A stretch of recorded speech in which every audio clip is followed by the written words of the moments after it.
Hello, everybody. My name is Markiplier, and welcome back to another episode of Dungeons and Dragons. That's awesome. Yeah, that's pretty sick, actually. Yeah, you why don't you just take the wheel? I don't know what episode we're on. Oh, and lo and behold, guess who We can fix it. Guess We can who fix it in also post. We can doesn't fix it know in what post. episode we're on? 34. Just check. Just say episode. Wah, wah. Welcome back to episode. Welcome back to guys. Here we are. Yeah. All right. So we're on episode 34, session 34, season 4. However we want to break it down. We got some stuff to do. Let me tell y'all. There are many little things that I need to address, but we will address them in order in the flow of the narrative as they crop up. For the time being, as a reminder of where we are, it is Thursday, November 4th at 5 p.m. I don't really remember the exact last thing that happened, to be completely honest.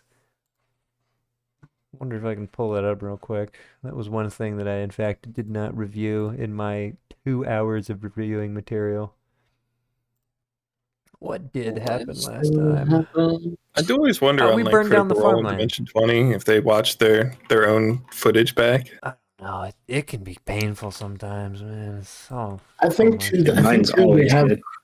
I think they have people who like watch it back for them yeah. too. Oh, they have they're people little for that. interns.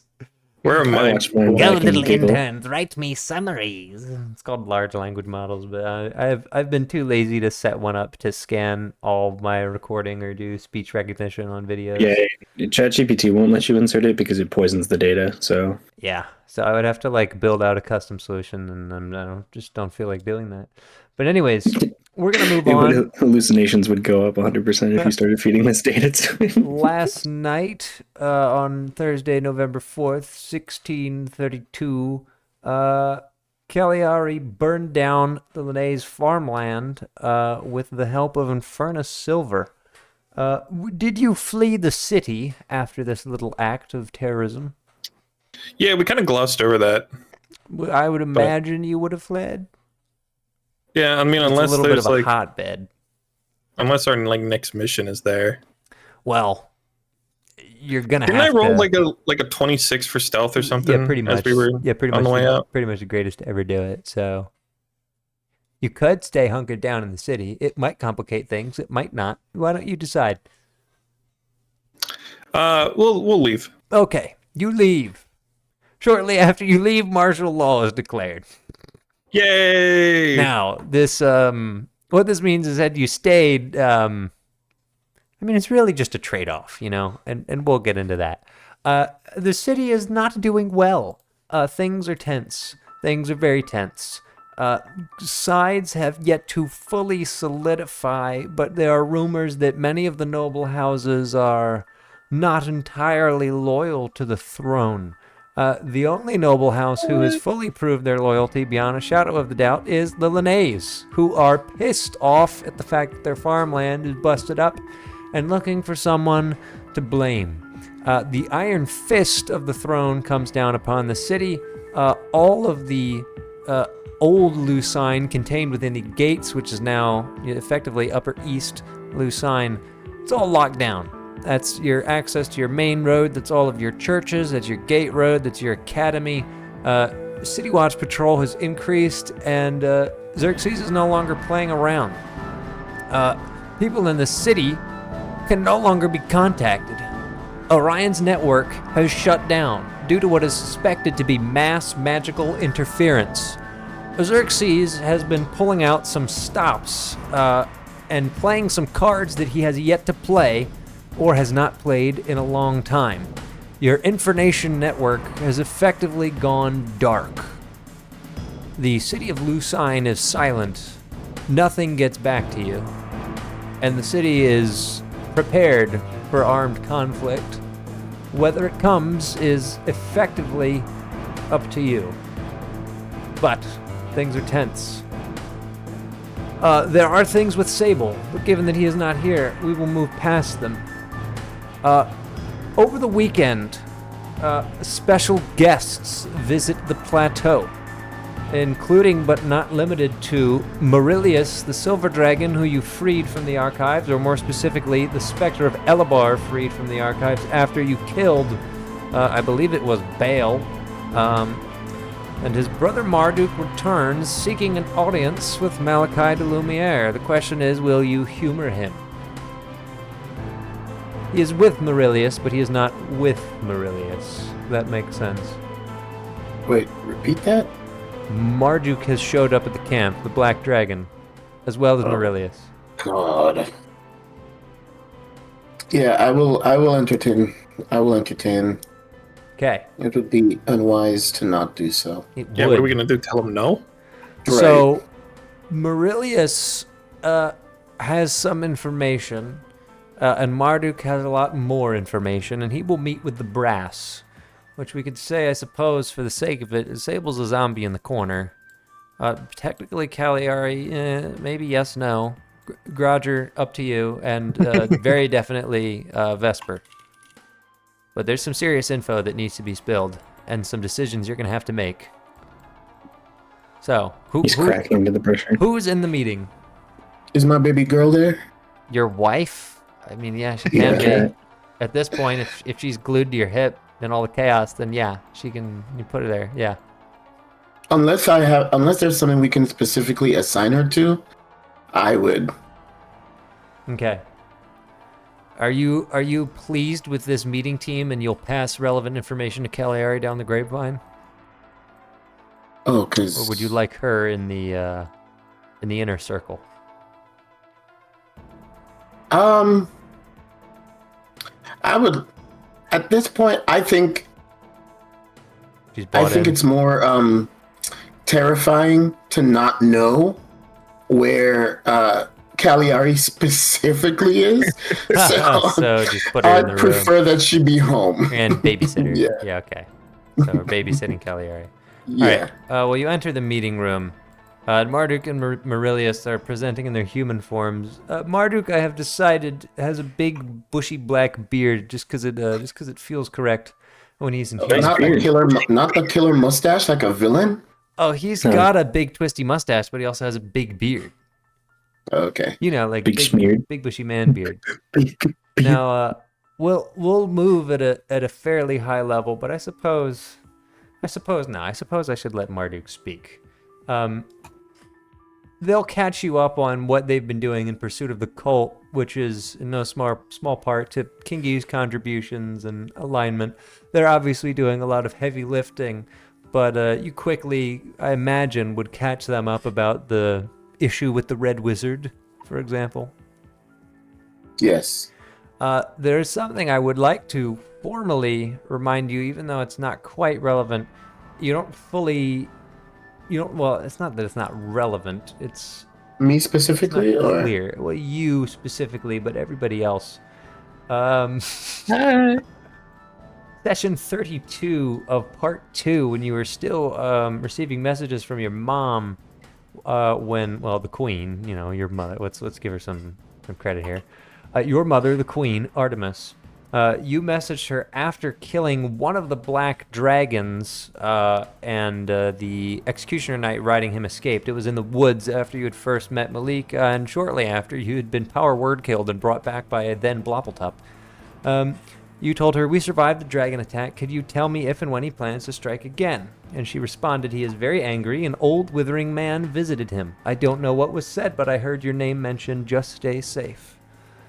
So there are many dots being connected in terms of the role of how this Lich has played his hand, but Marduk seems assured that he is not fully loyal to Xerxes and is always going to prioritize his own goals, which are to serve his master Durango, whom Marduk hates, because the legacy that Durango left is one that left him fatherless and with a set of brothers who he had to contend with, fledgling for pieces and scraps of land which were ultimately ceded away from him and to Licinius and Marilius.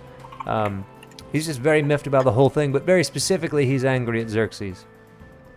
And he's angry at Xerxes for this reason. And Marduk begins after you have your discussion regarding the Red Wizard and his role. And he says, I should confess, I desire nothing more in this present moment than to kill Xerxes Noct. Devour him, to be more specific. And I have withheld from Marilius and you Tornado. key information. Tornado, thank you. Who was that, anyways? Okay. Thought it sounded like Brendan for a sec. Alright, anyways, what was I saying? I withheld key information. I know where Lucinius is.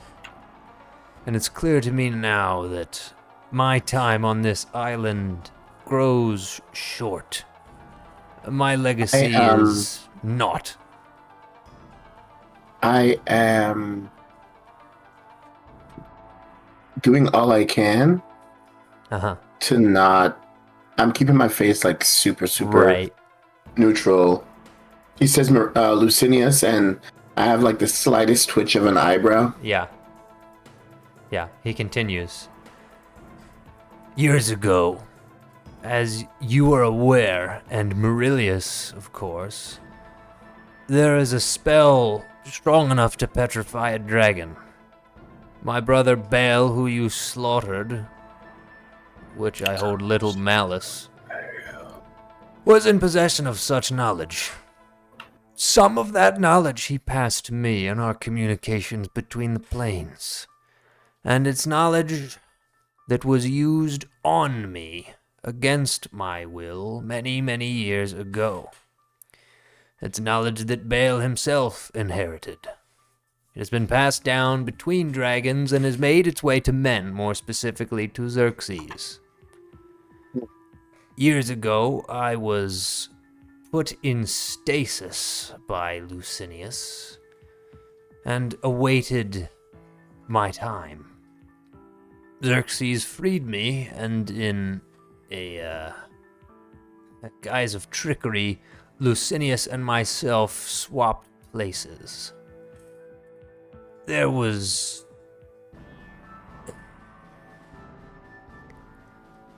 still much I do not know, as the spell I understand but could never cast it myself.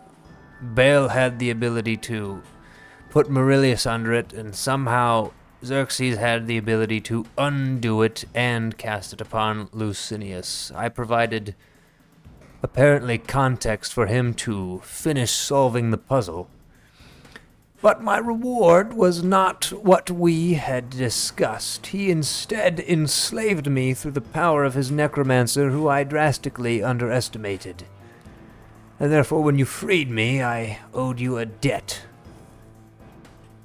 But there's more. I am not sure exactly where Lucinius is, as I don't know where I was imprisoned, only that it is at the heart of Lucine, and the only person who can physically get there by magical means is Xerxes. Perhaps one of his court sorcerers. Additionally... Oh, what was the other thing I was supposed to say? Hold on. I immediately lost it. Yes. Additionally, you are aware that upon my liberation, I took my newfound liberty to express my feelings towards the current administration. And while I did some damage, they were surprisingly ready. They have a sort of magical contingency, the likes of which I don't think he has shown you. It is a field that suppresses flight. And more than that, it is bolstered by some form of magical cannon, the likes of which I was pummeled by multiple times. I did a great deal of damage, but had I stayed more than my welcome, I would have perished. I would not be surprised if Xerxes is anticipating that we attempt a similar strike, and therefore the skies will be locked down. If he has truly put his city under martial law, I doubt you're going to be able to easily maneuver around the city. Anytime I took off more than 100 feet, some horrific force would push me down. It actually resulted in me destroying several buildings, but I took many wounds in the process.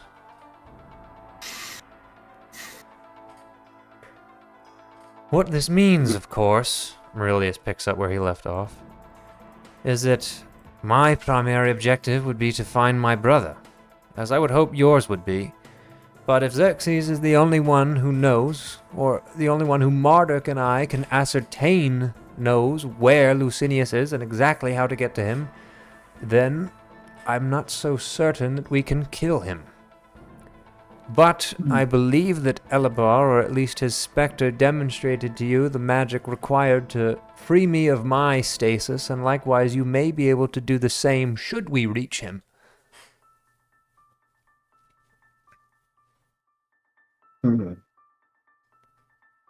That's not the disintegrate spell, is it? No. No. I was like, I know the opposite. This is what I just looked at. This was in my little 2 hours of research, because I've been compiling all of the different things that Xerxes has done and used, and all the tools and the pipelines of where his crap came from. The thing that Elabar used, which you saw in the archives, was effectively roll a history check for me. Okay. I can absolutely roll a history check. Now, will it be good? Well, we don't know. It's got to be good, because I never doubt. Nope, it's an 8. Cool. Thalorin. I'm going to use my sorceress thing. Oh, okay. So told you it was going to be good. Thalorin is the next qualified candidate that would be able to identify it. Nope, it's a 13. No, that's no good, Thalorin. Good enough? Never mind. You got to help the man out. What am I doing? You're rolling a history check to remember what the Spectre of Elabar cast to free Maurelius from his petrification. If you fail this, you do die. That's not happening. What did you get? Was Vesper there? 2. Oh my gosh, you guys all suck. No, Vesper... History's not... Was he there? I think he might have been. I can pull up the footage. I feel like your mind Cut is the music white, for right and you now. cannot remember what occurred only mere years ago. Because he's got +10 to both Arcana and History. And Vesper was there. He's got the perfect recall thing. Yeah. All right. If only Vesper was there. Okay, cool. If only Vesper was there. I think you had just woken up from being knocked out because Kingy healed you from basically death. But then the thing happened, so I think you're good. I'm gonna need a reroll from Thalorin, as Vesper gives you advantage that I will describe the likes of once you reroll. Oh boy. It's gonna be really fun if you guys 17. still oh my gosh, finally somebody beat the DC. All right. After much deliberation and some frustration, of course it was after an insane fight with Baal, and then there was the Spectre of the Dragon who floated in and very quickly cast a spell to free Maurelius. But Vesper, with your perfect memory, even though you may not be acquainted with the arcane, you quickly begin to replicate what Elabar did as you observed him and attempt to describe the motions and perhaps hear the whispers of Draconic that you heard. You have no knowledge, really, of what was going on, but your perception and the accuracy with which you can recall details finally prompts Thalorin to realize that you're talking about a variant of Greater Restoration. The key is that there was a key also used. Elabar had an innate magical version of the Key of Yore, which combined with the casting of Greater Restoration was able to free Maurelius from his rocky shackles. So, in other words, Malachi, were you to take the Key of Yore that you were given to free things from the archives, which is somehow the same magic that Xerxes obtained to capture Lucinius, or perhaps that Xerxes was grandfathered into, as Lucinius was aware of such magic before it was used against him, you only need a Key of Yore, which you have, and someone to cast Greater Restoration.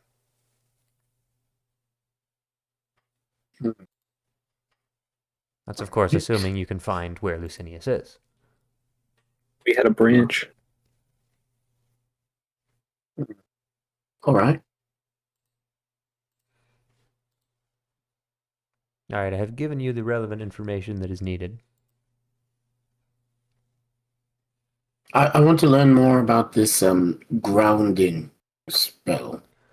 Well, there's a good chance that it is active in Lucine now that martial law has been declared. It seems to be something that Xerxes only toggles in dire circumstances, but he's not taking any risks right now. I was going to say we flew Grodger into the thing, You did. And this It's because, magic was as we said not before, active. I'm evil and on his side, so he knew that nothing was going to go down. Uh-huh. True. Yep. Mm-hmm. It sucks that we're going to have to kill both you and Ravenna now. Also, Roger, you still have to decide what, if anything, you're going to send to Ravenna, because your timetable grows smaller and smaller for intervening. Yeah, I got a message. I just gotta write it out real quick. Yo, fine shit. Uh-huh. Horrifying. Power that I give this man and how he chooses to use it. I would like to put for the record that what I sent earlier was not it. What, the image of well, am I allowed to leak that information? That's just our chat. I don't know if that can be leaked. It's really funny though. It's a pretty good image.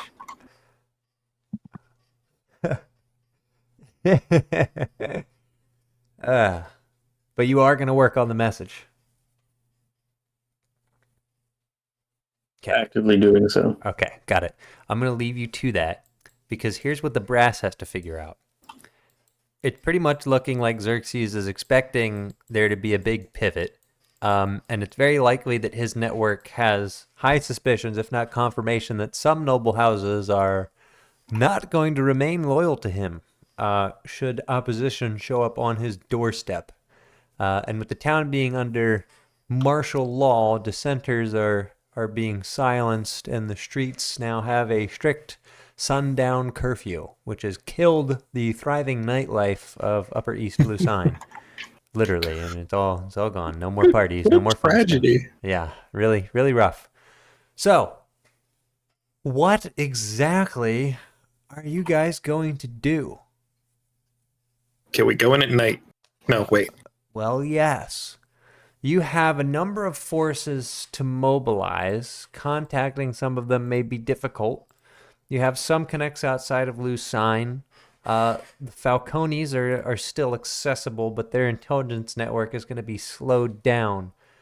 But Falcone is an excellent person who can and will help you coordinate within the city, as he is very much used to communicating by non-magical pragmatic means. But you have a lot of people on your side. You have bards who have riled a lot of the people towards your cause. I guess I haven't actually updated on that, but based on the rolls that I've been making, some on screen, some off screen,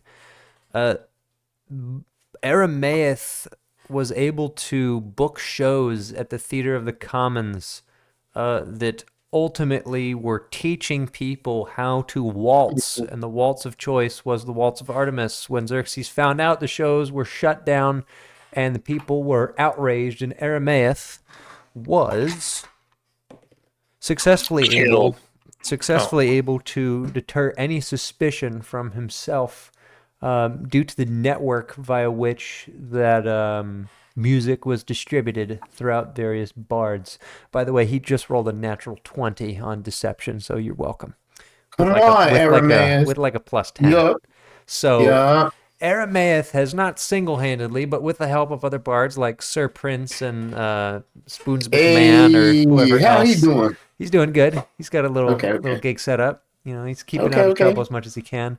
The bards have done an excellent job at stirring the nightlife and spreading subtle but new tales about the Lumières. The Waltz of Artemis taking off was a huge punch in the face to Xerxes, and it got by for a long time before it was picked up because it was distributed in circles of commoners rather than the nobility who were around when it was popular.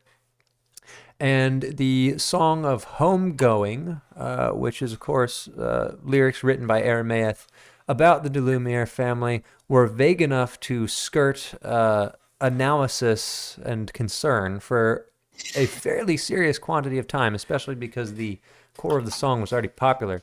So you have a number of people who are already starting to look at things differently, combined with the confession of Lady Lelorian de Bellum, and her imprisonment, combined with the Church of Bahamut fully saying that they're going to ally with whoever the Silver Dragon progenitors ally with, and are praying for the return of Lucinius.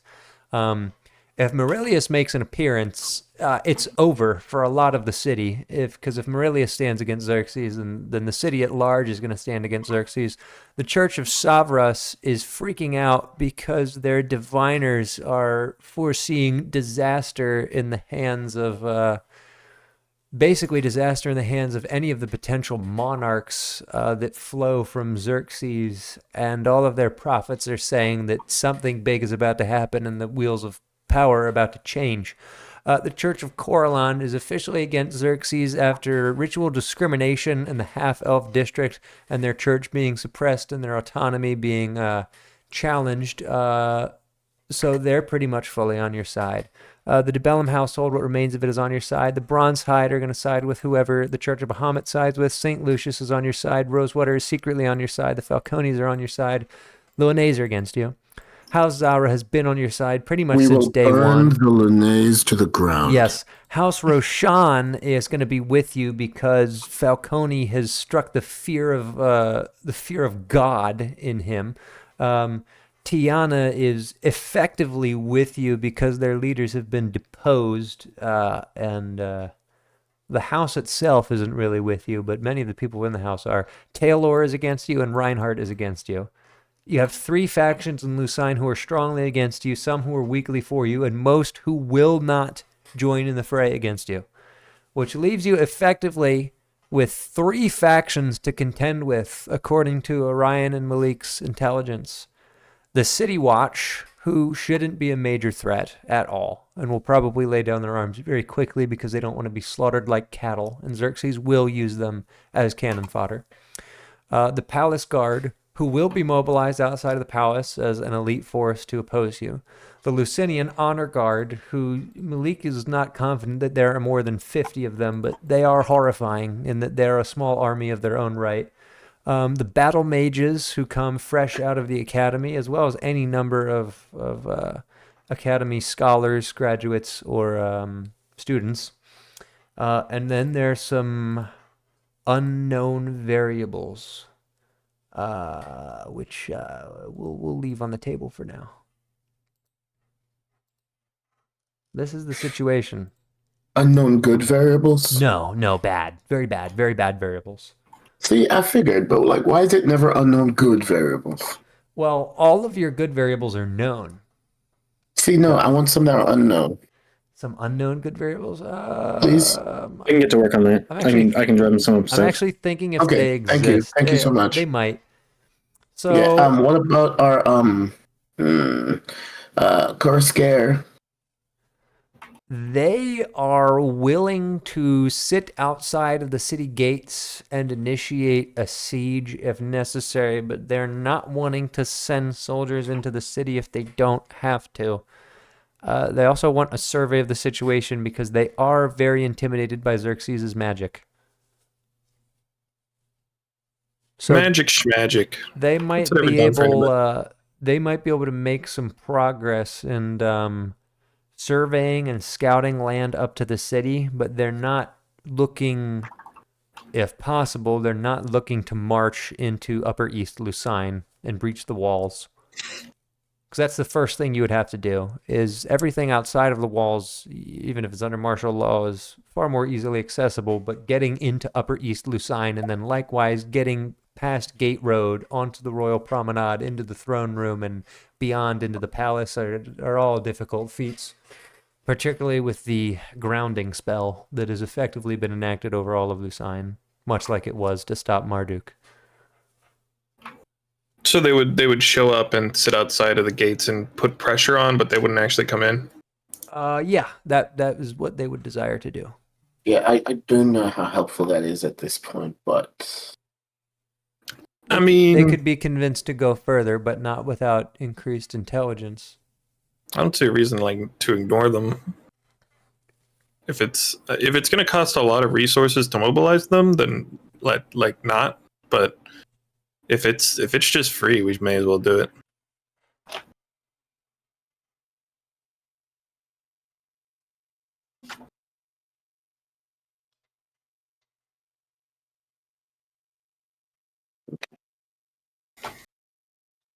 Hello? Yeah, they all died apparently. I'm reviewing my notes to figure out how much more I should tell you. Sorry, I said okay, and I was kind of. I sent him a psychic bomb, and he didn't recover from it. I think I am going to give you, because of the quantity of people that you have from Lucine in your camp, some of whom are extremely knowledgeable, notwithstanding, of course, Gareth Cataniel's Garfield. There are certain constructs and abominations that Xerxes withholds. Some have been seen, some perhaps have yet to be seen. One of these constructs, which you've seen, which Gareth confirms have been mass-produced, are Petrifier animated armors, which are in fact Elven-inspired, but are arguably stronger than the Elven armor with the cost of their durability and their longevity of the magic. They're not as quality crafted, but it doesn't particularly matter because they kill stuff. And Gareth would estimate that there's about 200 of those suits of armor, which can easily contend with your average fighting man, but obviously would not stand up to you in a fight. The problem is there's 200 of them, and they're quite effective. Next up, you have something that you actually encountered on the road that you should recall. Shortly after Lady Lene was assassinated, the captain of her guard somehow came into possession of something that has been referred to as a woe strider. It was a horrific, long-legged creature that cast a cone of anti-magic, some form of eldritch manufactured abomination that Xerxes uses in particularly dire situations. You killed one of them, but rest assured that there are more. And I remember that one. Dewey, rest assured. That was shortly after Ventosh. I believe so. Yes, because that was after. It may have been before, actually. I was playing as Dirk at the time. Yes, I believe it was slightly before. Because it was in your initial escape when you were still being pursued primarily by House Lene before the executioner began picking up where they left off. I think it was after we got Cagliari back, but she was like... At some point in their pursuit, House Lene handed off the tracking to Xerxes himself. Oh, I think it was after she lost her Warlock pact, so she was like... She was there, but she was out of commission, so I was playing as Dirk.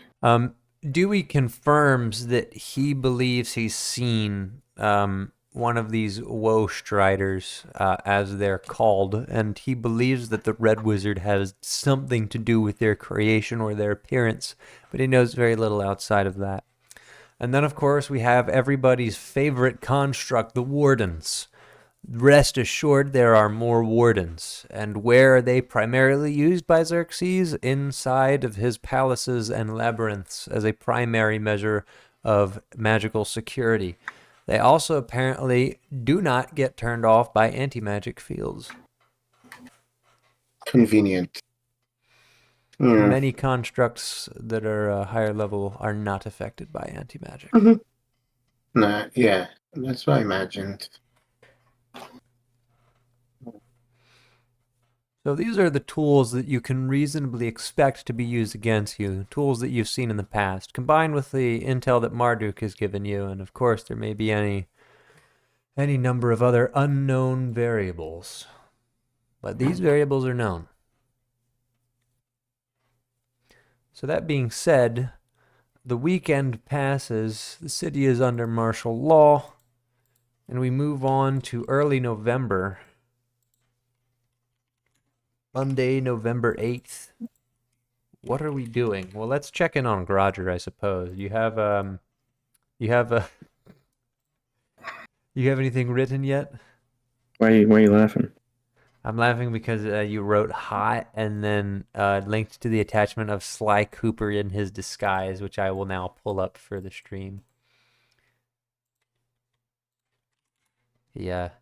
He wrote in Discord hot, and then he tagged this image. So that's why I was. First off, that was a private message. Yeah, but you asked the question, so think about that. I didn't leak the other private message. This is what I got. Okay. Can I read it out loud? Sure. Dear I didn't proofread it, so I'm going to be blunt and tell you this straight. As you already know. That's not what it says. What? Okay, fine. Dear Ravenna, I'm going to be blunt and tell you this straight. As you already know, things are going bad and will get worse. I'm not sure how things will go once things eventually come to head. I won't be able to promise you won't be harmed, if not worse. I hope you may find a way to escape or find a way to avoid harm before this happens. If you were to switch sides and aid us, then I could promise you'll be aided. There is no point fighting the wind. I hope to see you again. I wish there was a way to solve this without bloodshed, but it appears to be too late. This has been a message. Okay, interesting. Are you giving this to like Malachi to deliver, or like who's this message? How's like that's like 3 sendings. All right. Well, no one told me I had to do a sending limit. He told me to write a message. Like, That is what I told him. That's okay. I'll send it. I'll gag, but I'll send it. It just says 1 of 3 at the end. 2 of 3. You could do the thing. Oh, you know what you could do? This is a great idea. You could do the thing where you cast the dream spell, where you can like show up in somebody's dream. Who's doing that? I don't know if like the Saruman was around, like picking his nose or something. That is actually one of the spells I do have. You can, right. I am a spellcaster now. Dreamwalk or whatever. Yeah. Oh, welcome. Please list us all of your magic spells. No. Disguise self and invisibility. Yeah, no, as he should, because I welcome him. Disguise self invisibility. That's what we need for the job, actually. That does a lot. I'm the perfect infiltrator. I can disguise myself. I can go invisible. And I'm an actor. True. He does have the actor feat, I think. Isn't Dream only like a 5th level spell or something? Yeah, it's 5th level. Only a 5th level spell, he says. Yeah, only a 5th level spell. Uh-huh. Okay. Anyways, that's another idea. Just throwing that out there. No, I'll send 3 sendings. All right. In my notebook. Right. Are you gonna like line them up to go out concurrently? No, that'll be the first one, and I'm gonna be like, "Hey, so your boyfriend wants me to send this to you?" Absolutely crazy. All right. Roger, would you like to roll persuasion? I could. All right, please do. Wait, where's Garfunkel? Wait. Should he get 22? Can he roll with advantage? No, because he has a source of advantage from the fact that he's Grouter and a source of disadvantage from what he's asking. Yeah, but I'm conveying it. Okay, so he has, well, I was going to give him disadvantage, but double disadvantage plus advantage is still a straight roll, so no, he just rolls straight. I did get a 22 because I'm goaded and crazy. There we go. Because he's goaded and crazy, though. Hold on, everybody. And as we know, when it's these two talking to each other, it just goes well. It just goes well. Never has gone wrong, even though we don't know if I succeeded yet. Ah, 22.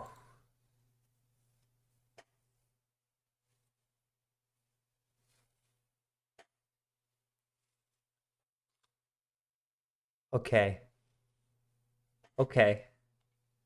All right. I have the perfect reaction. I have 2 perfect reaction images if I succeed or fail.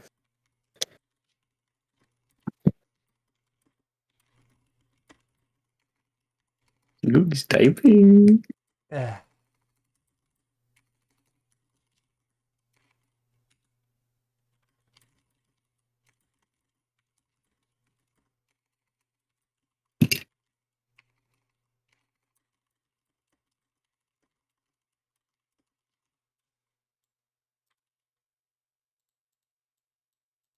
There's so many words.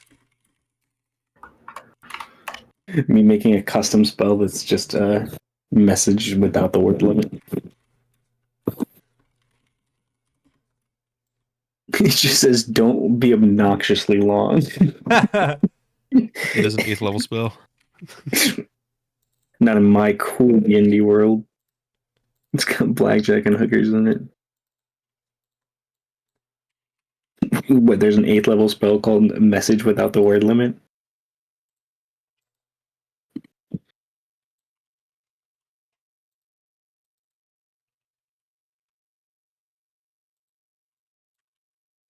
All right, I need to Well, that's eliminate not good. 3 words.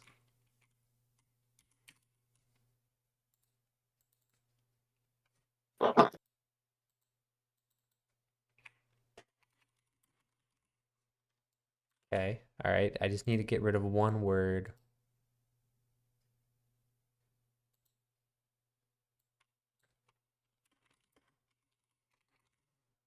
Okay. All right, the response comes. Malachi, tell Groger I will not abandon destiny. I will rule Lucine. He can join me, or he's going to be friends with a dust pile. Well, it's the reaction imaging, man. I related just like that. In the Valley the Girl voice. accent. I use minor illusion to just say it in her voice. Guess you can do that because minor illusion produces a sound. Mhm. So This yeah, is an illusion. an illusion. You can't just keep using that image. Very powerful, though. You're just gonna use it no matter what the response was. Oh yeah. All right, what Well, happens next?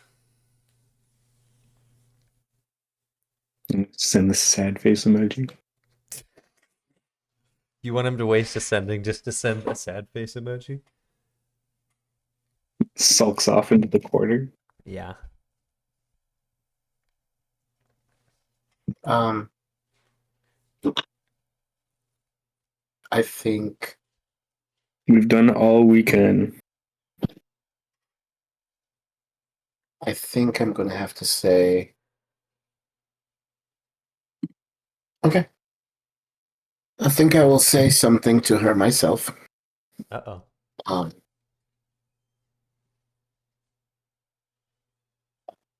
I'll say,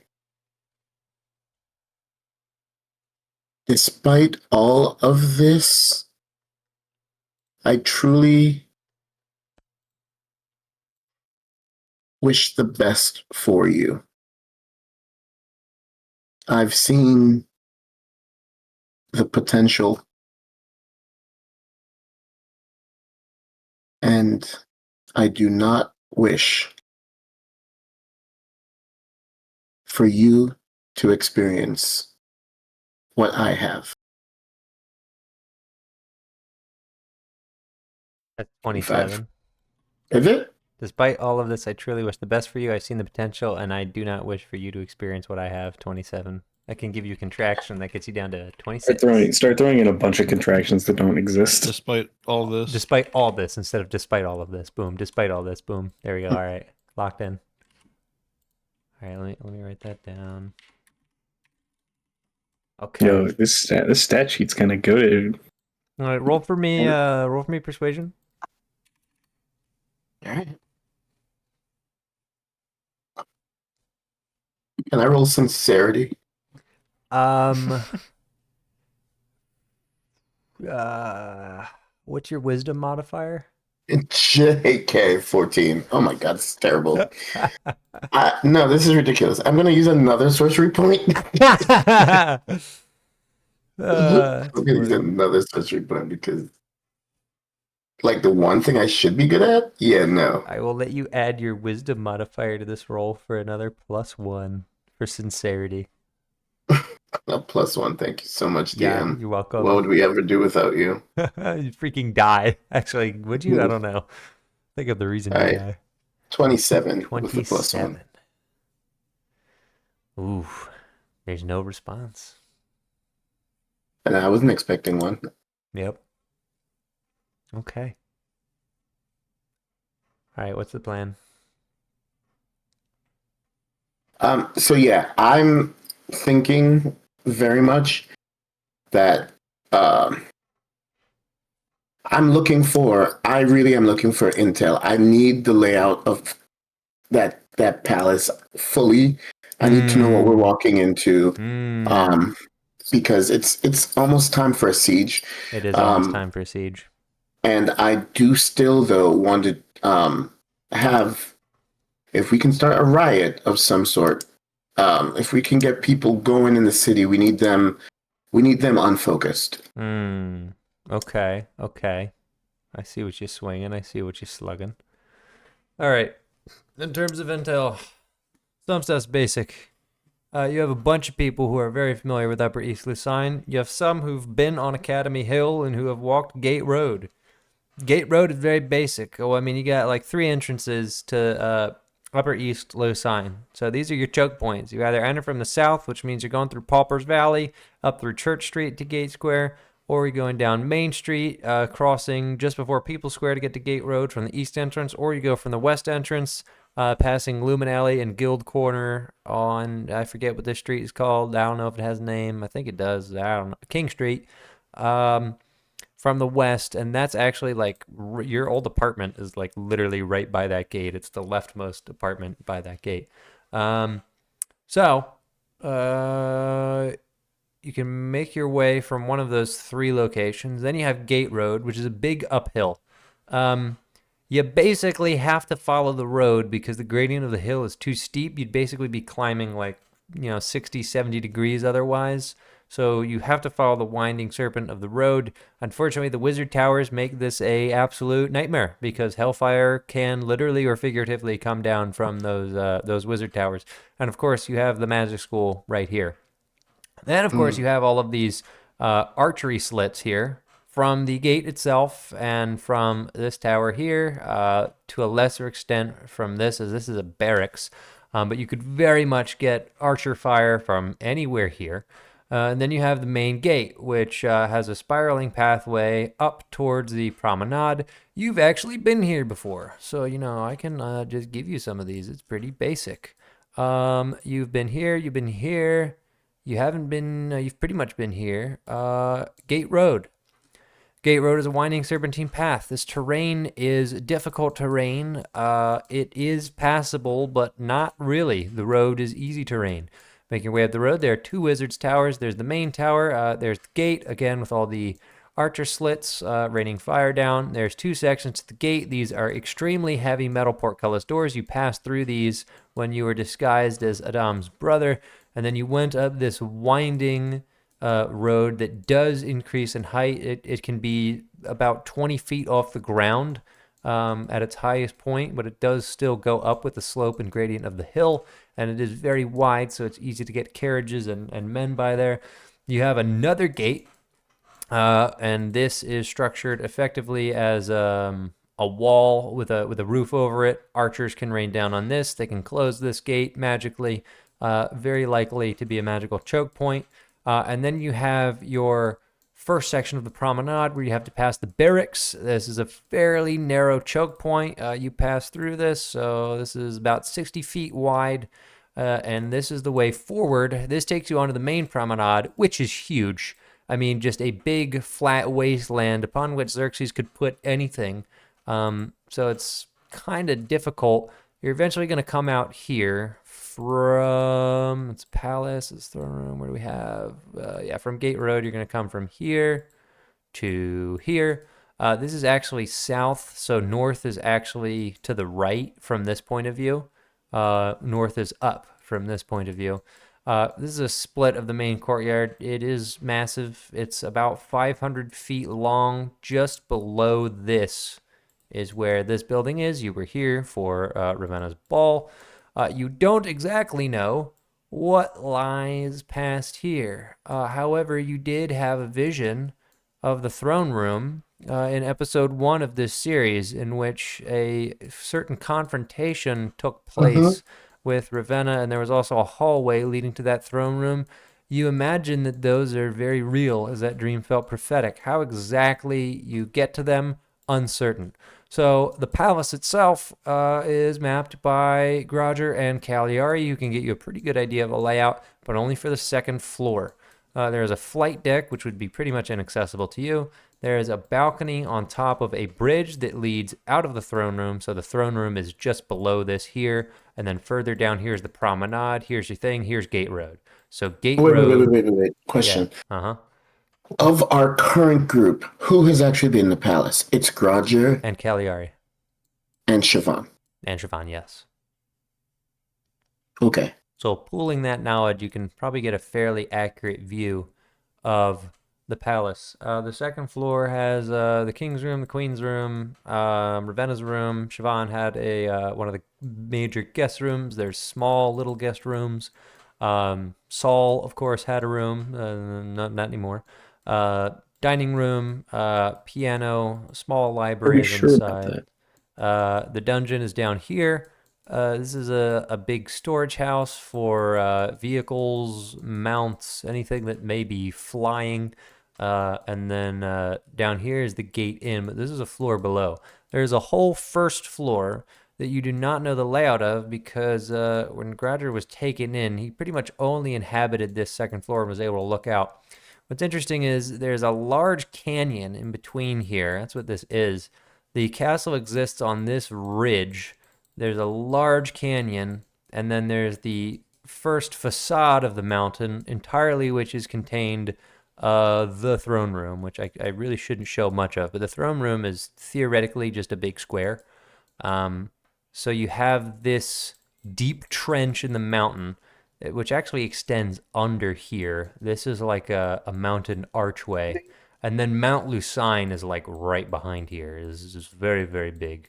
But you have this first lower hill of Mount Lucine in which the palace is embedded, which is displayed here. That is pretty much the route. Everything is very clear, with the exception of what exactly is contained in the throne room and how does it work and what type of magic is there.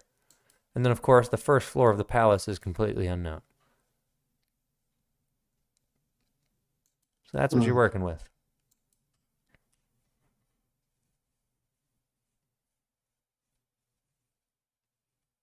Okay.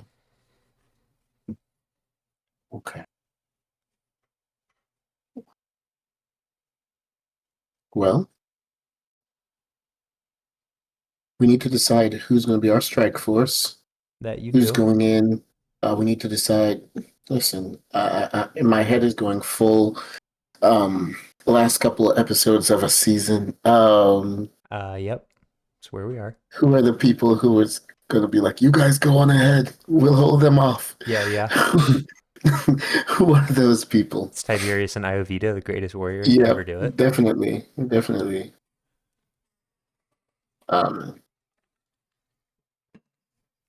Yeah.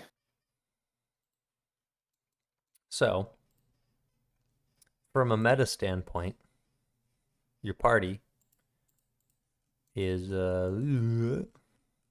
first of all, Cagliari is just a killing machine. You are a killing machine, but you're pretty important. Maurelius can make a public appearance. Marduk should not make a public appearance. Malik is kind of a killing machine, and is not gonna would refuse to not lead his men into battle, or at least some quantity of them on the ground, boots on the ground. Lauren's a killing machine and a healing machine. Vesper could go either way, but would probably be a good tactician. And Groger is not particularly a boots on the ground guy, but the problem is if you run into Ravenna, he is a playing card to that end. So, theoretically, Sable is a zombie. There is something involving that I can adjust, but he's not here, so I don't even know what to do with him right now. So here's a potential spearhead, or Malik leads a team, Malachi leads a smaller team that comes in and breaches and clears as a spec ops force, effectively, with Maurelius to support just in case, Or Maurelius goes with Malik and makes sure he doesn't get himself killed. Ooh.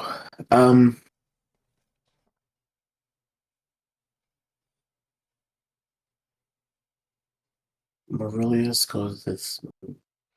I mean, honestly, if Maurelius is even 120 feet away from you, you can pretty much summon him, and he can, he can be very flexible. He's grounded, Yeah, but that you doesn't can mean freak it that crazy style. that doesn't mean that he can't make his way across the streets pretty quickly. Mm-hmm. I don't have a problem with him going with him. I'm just, Okay. All right. And we're the ones going in up front. It's up to you. I believe Malik and Orion would pitch a strike force that clears the way but passes it over to you should they encounter Okay, so they'll go ahead of magical us. interference. Yeah. Okay. To breach the city initially. Yeah. But if they start losing men, having a healer would be useful. So you being closely behind the spearhead would be beneficial. Yeah. Okay. Yeah. Okay.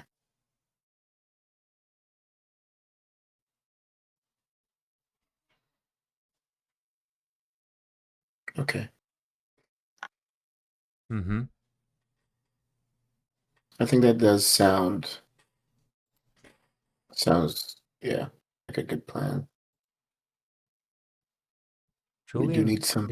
Oh no, Julian's doing the Wordle. Okay, I was about to invite him and say, "Yo, Kingy, you want to We do need some people. You should shoot him and kill him, and that should be kind of funny. I should ask him if he wants to help his bros siege Lucine. Yeah, I'm gonna message him in the Julian chat. You want your character to die right now.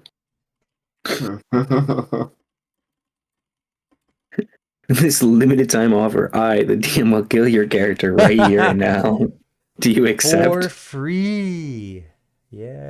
No. Too bad. Oh yeah, you do also have Osnick and the Sorcerers of Mayhem, so Sage can go with Malik.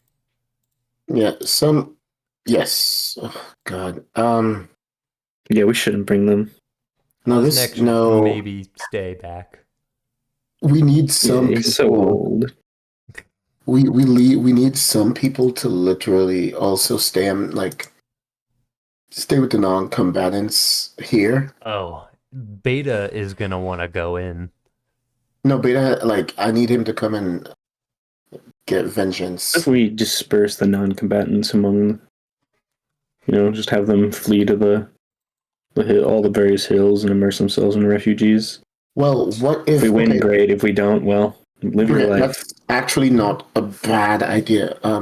With I know, shocking from Grodger. No. All right. Malachi has canonically always respected Grodger. Maybe not always, but in the last couple months has really respected Grodger. I would say, I suppose it's if we could talk to Sauron, or maybe even some of the wood elves, and have them host some of our people. I mean, some of them can just stay back in your camp as long as they can, I just don't want them. I know it's a bigger risk for them to just straight up attack the elves. What do you mean attack the elves? Oh. Yes. Lucine to attack the elves? Yes. Yeah. So it's either we ask them to come in and stay with our people, which I feel like they might prefer that. So I'll give them the option. It'd be interesting. I think if you surveyed your army or your camp, some of them would want to siege Lucine and some of them would be like, no. So it would really, which I get like part of the rebellion when the rebellion asks me to do the rebellion thing. Yeah, I don't want it anymore. I changed my mind. I'm actually good. No, I definitely know that there are a few of them who I would love to just be able to. I know this is what they've decided was going to be their home. Yeah. So I'd rather we keep them safe. Makes sense. I think a lot of your captains would be willing to go in, though. Yes, and that's fine because they signed up for that. Oh, yeah. But a lot of our, Oh, yeah, you can bring Meteor. He's been living his best life. He's learning how to socialize. He should be a lot better now. Yeah. Yeah, he's been exposed to lots of different people and had lots of different conversations. So he's become relatively intelligent compared to what he was months ago. He was wrong. Hey, you said it, not me. Uh-huh. So, should we begin the siege on a certain day, moving all of our pieces into place? Yeah, I'm still not 100% sure about our getting in, but we'll figure that out as we go. If anybody has any other suggestions / ideas, yeah, the first please. step is just getting to the walls of Upper East Lucine. Yeah. Malik does not have any siege equipment. That is one thing of note. That's a good thing I made some when no one was thinking about it. No pocket ladders? No pocket ladders.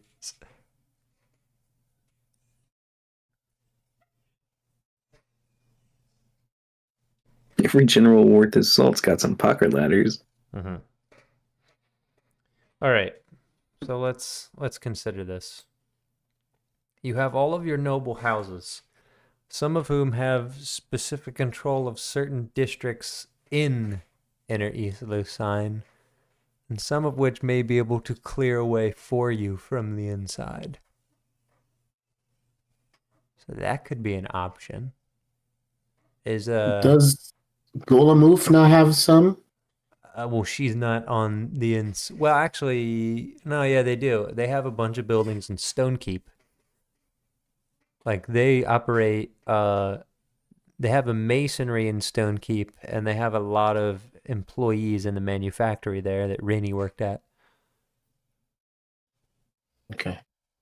But they aren't they're a manor house, not a proper house. Because their land is a tract that's outside of city limits, so. Okay. Schmanner, you know what I'm saying? Yeah, we know what you're saying.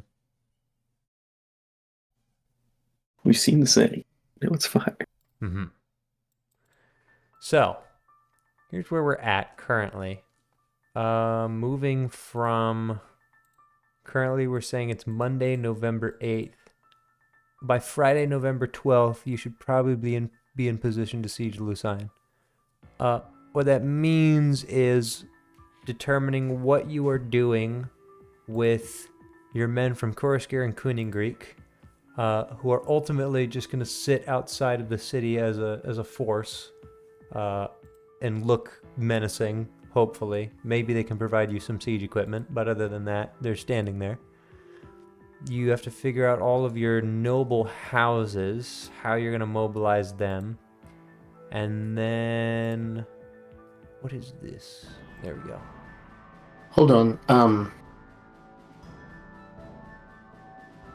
I think before we leave, and we don't have to do this now, but the Delumiers would have a conversation. Yeah.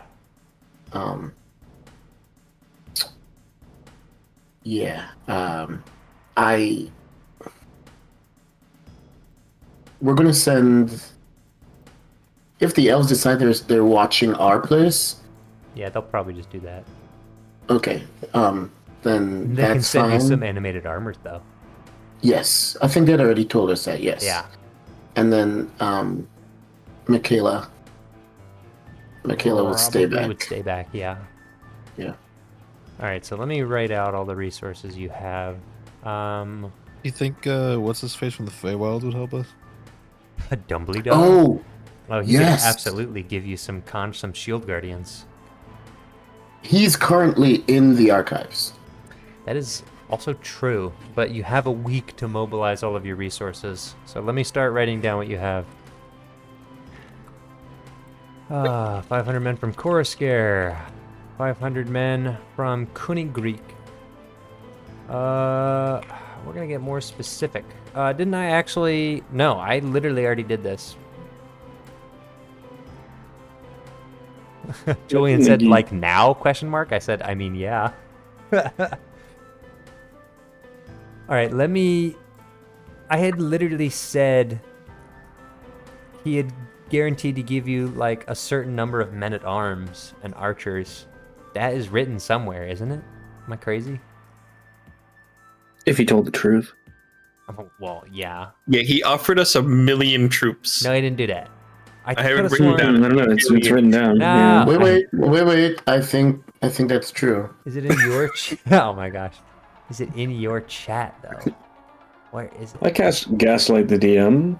Don't do that. No, that's very bad. DC 25. No, that's very bad. Yes, No. I succeeded. 20 million troops. I had written it. Frick, man, where did I write it down? It's literally here. It's in the John's hat. It's a reserve force. It's a reserve force. 500 riflemen, 1,000 men-at-arms, 1,000 longbowmen. Wait, whose chat? My chat? Your chat. The chat with you. Oh, word? You can just round up, and that would actually be a million. This is from So 1 million is what I'm hearing. It's a lot of guys. Word? It's actually a lot of guys. What up, Julian? You said 5,000 riflemen. No. 10,000 longbowmen. No, I think you misheard that. He specifically said 8,000 riflemen.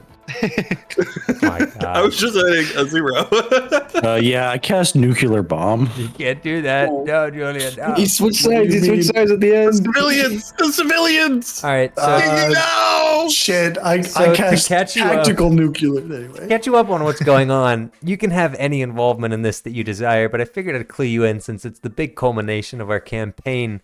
Kingi has been working with the Silver Dragon Maurilius and the Black Dragon Marduk to purge the plague of Durango from the island. It has resulted in them probably having to confront the Red Wizard, but for the time being, in order to siege the Red Wizard's tower, Lucine has to be sieged first. Marduk wants Xerxes to be killed because Kingi, Marduk revealed that he was enslaved by Xerxes after he turned on him when Marduk gave him the missing piece of the puzzle he needed to enslave Licinius, the silver dragon, who is the progenitor of all of the nation of Lucine. Be doing. So things are crazy, and Xerxes is about to get dethroned, and the siege is being planned for the end of the week, and we are literally assembling the armies. Between Koroskar and Kunigreek jointly, 500 riflemen from Koroskar, 1,000 men-at-arms, 1,000 longbowmen, and 500 men operating artillery, which we're going to say is trebuchets, rams, and siege towers. Yeah, that's like 1 million dudes. It is kind of 1 million dudes. And this is equipment that Xerxes has not maintained because of his reliance on the magical versions of them. I'm going to give you 10 trebuchets. I'm going to give you 3 rams. I'm going to give you 5 siege towers. Which this is actually a pretty serious army for the size of Mandril. I mean, Koroskar, for reference, probably only has a population of like 10 million. No, probably like 50 or 60,000, maybe a little bit more. Kunigreek is larger, maybe 200,000. Koroskar is going to be. I might have to decrease these numbers. These numbers are a little goofy. I don't want to. We started a program a couple of years ago of explosive population growth. Right. I'm just gonna leave it as is. I don't care. 500 riflemen, 1,000 men-at-arms, 1,000 longbowmen, 500 artillery logistics. All right. Then we have all of our noble houses. Starting with Zara. Zara's going to have access to 150 men-at-arms, which are spearmen, and that's effectively all they have because they don't have anyone that quantifies outside of that they're going to throw at the fray. We have Roshan. Roshan is going to be contributing 150 men-at-arms. Actually, they're a little bulkier. We're going to give them 200. What other manor houses do we have? Reinhardt and Taylor against you. Tiana is neutral, but is not going to be participating in it. So we have Zara and Roshan. Falcone. Falcone's a big one. Falcone is probably going to give you equipment, route planning, but they're not going to participate. Planning gives you $6. Yeah, they're not going to participate in giving you actual soldiers. Rosewater will participate in actually giving you soldiers, and they have 100 men-at-arms. These are all like the standard little guys. Most of the noble houses have militias that are standardized according to the Lucinian code, which is spearmen with magic missiles, sometimes just spearmen, some crossbowmen. So in fact, actually, I'm going to give Rosewater 50 men-at-arms, 50 crossbowmen. What else do we have? Where are our other factions? We got St. Lucius, Bronzehide, and that's it for our factions. Okay, St. Lucius and Bronzehide. All right. St. Lucius is going to stay out of your way, but is not going to contribute troops. Bronzehide is going to give you 8 Draconic Sorcerers. 50 men-at-arms. And 50 veterans. Bronzehide is showing up in full force. They're basically committing their entire noble house to this coup. Because they know that Morelius is with you and they're freaking done with this establishment. Okay. Boom boom. Am I missing anything? Let's take a review. Oh yes, the elves are giving you 100 animated armors, which would be great to send up front as cannon fodder, because they're not alive. So, elven support, 100 animated armors. And you know what? I'll be generous and give you 10 helmed horrors. Oh, thank you. Oh, gracious. You're welcome. Yes, feed us more, DM. Thank you. They're actually good. Like, the helmed horrors are sick. Yes, Oh, DM. slop for the slop throne. JM. Okay. Now, your main force is going to be a little more interesting. I think you're going to have some CQC. You're going to have 50 CQC guys led by Malik. You're going to have about 10 mages playing in the backfield. Combats. Probably split between groups. You're going to have probably... Yeah, you're probably only going to be able to convince 50 men-at-arms. 50 longbowmen, and you have about 20 riflemen as well from the little supply that you have, so you could attempt to utilize them.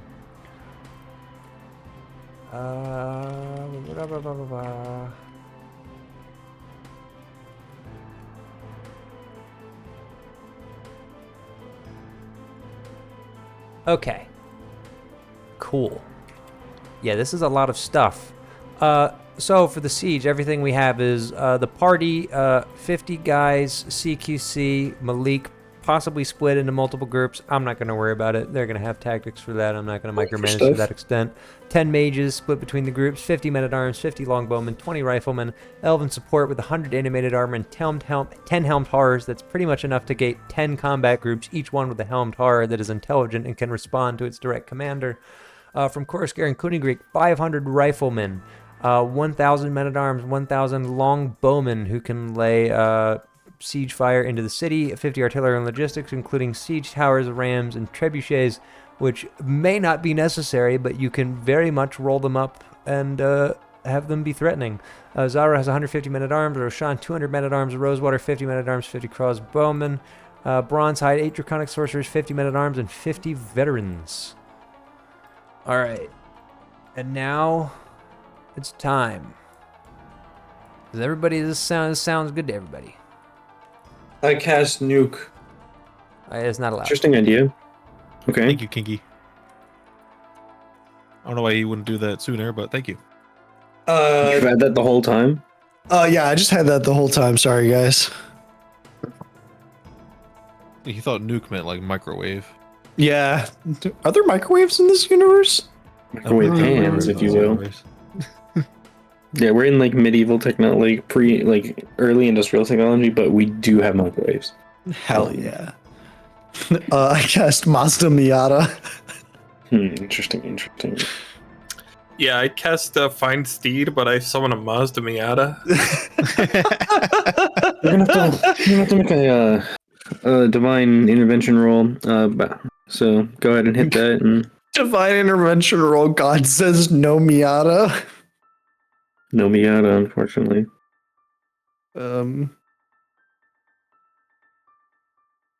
Give me so many little eyeballs. All right. How's everybody feeling? Oh, let me give you this force written out somewhere. I'm just gonna screenshot it because I don't feel like if I copy and paste, it'll lose its formatting. Here's your revolutionary force. Oh yeah, also Marilius, an ancient silver dragon. So Watch as everybody's writing this stuff bit down. of a His trump name is very card. specifically not added to the list. It's like, hey, I'm here. Oh, I'm so sorry. Let me. Who? What? I'm the guy. What's your name? Melvin? Let me redo this. Hey, honestly, Xerxes would immediately surrender if Melvin from Madagascar was on our side. I'm literally gonna give him an edited prompt that's just adding Marilius. Okay. Yeah, I'm giving this to the intern because I already gave him all of Xerxes' forces, and now I'm giving him your forces, and I'm making him figure out how it's gonna shake out, and then I'll Turn fight. plug in other stuff. Really watching two monkeys sock each other in the ring. Yeah. Okay.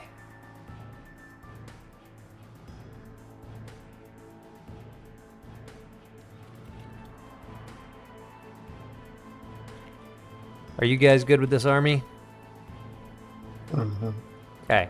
No, I think that's missing a couple zeros, but Because I'm about to start fully narrating the siege, and then at some point we are going to transition to combat, and we're going to start knocking some of this stuff out.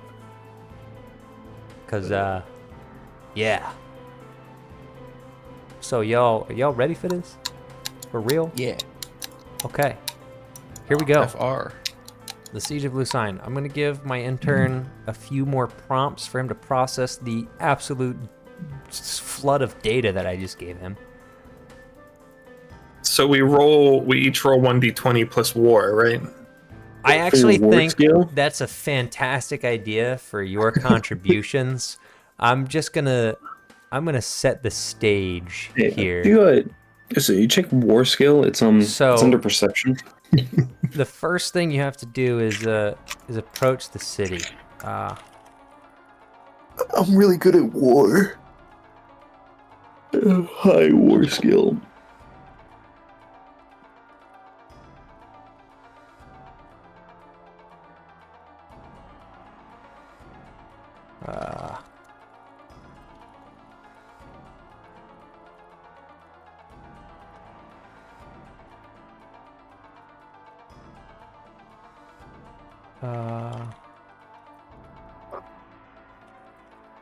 The other thing I have to actually check is the Mandril map. Nope, that doesn't exist anymore. Because where you guys come from is going to matter depending on whether you're treading on ground that is from allied noble houses or hostile to neutral noble houses. So if we go here, there we go, maps, where's my scaled? Here we go. Also gonna update this to do funny music because it would be funny. Music has to be funny. Yeah. You see? I do see. Don't you understand, intern? Okay, The siege I begins. made a large language model. I am going to make the large language model do most of the work. And then I'm going to pick and choose what I want from it, because this is a lot. Alright, what was I looking at? Allied noble houses. Roshan and Zara. Theoretically, you guys have to bring a force on the way to Grafton Post and probably pass through House Taylor, which is hostile territory. But you can do so with support from Zara, support from Roshan, support from the elves in your primary force, and most importantly, Marilius. Are you going for any angle of subtlety here in the approach? Or is it just, we're literally just marching an army up to the Lucine city limits?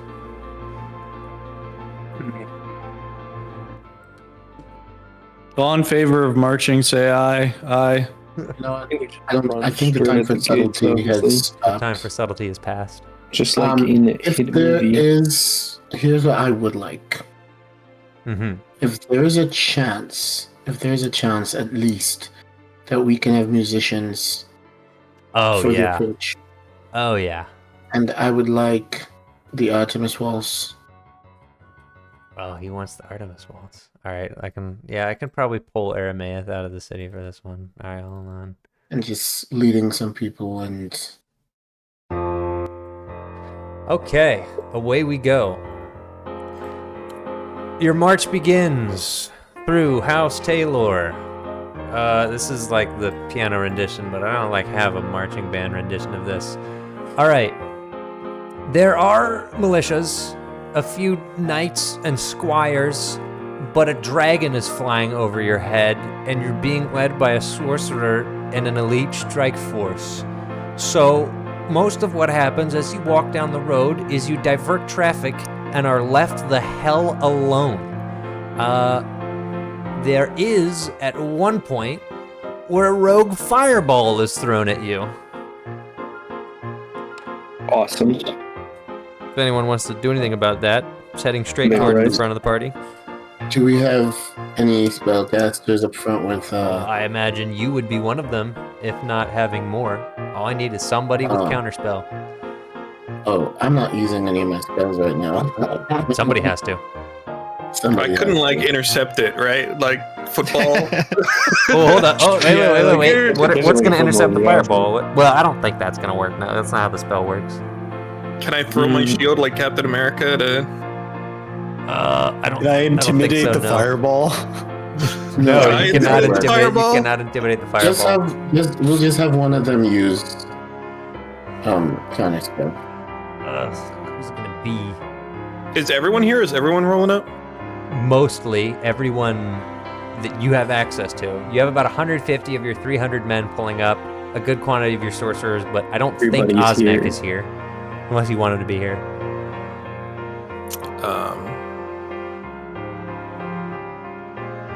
I don't have any casters that can cast counterspell in my retinue. Yeah, all my spells are kind of infiltration, so I'm gonna have to bow this one out.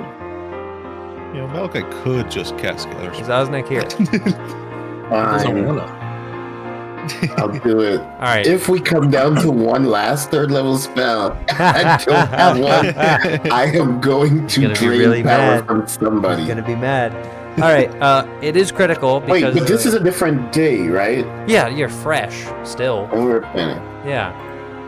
So, in your march, you do encounter a rogue. Wait, Sage is battleman. here. Couldn't he do that? I don't think he has. Well, let me pull up his stat block.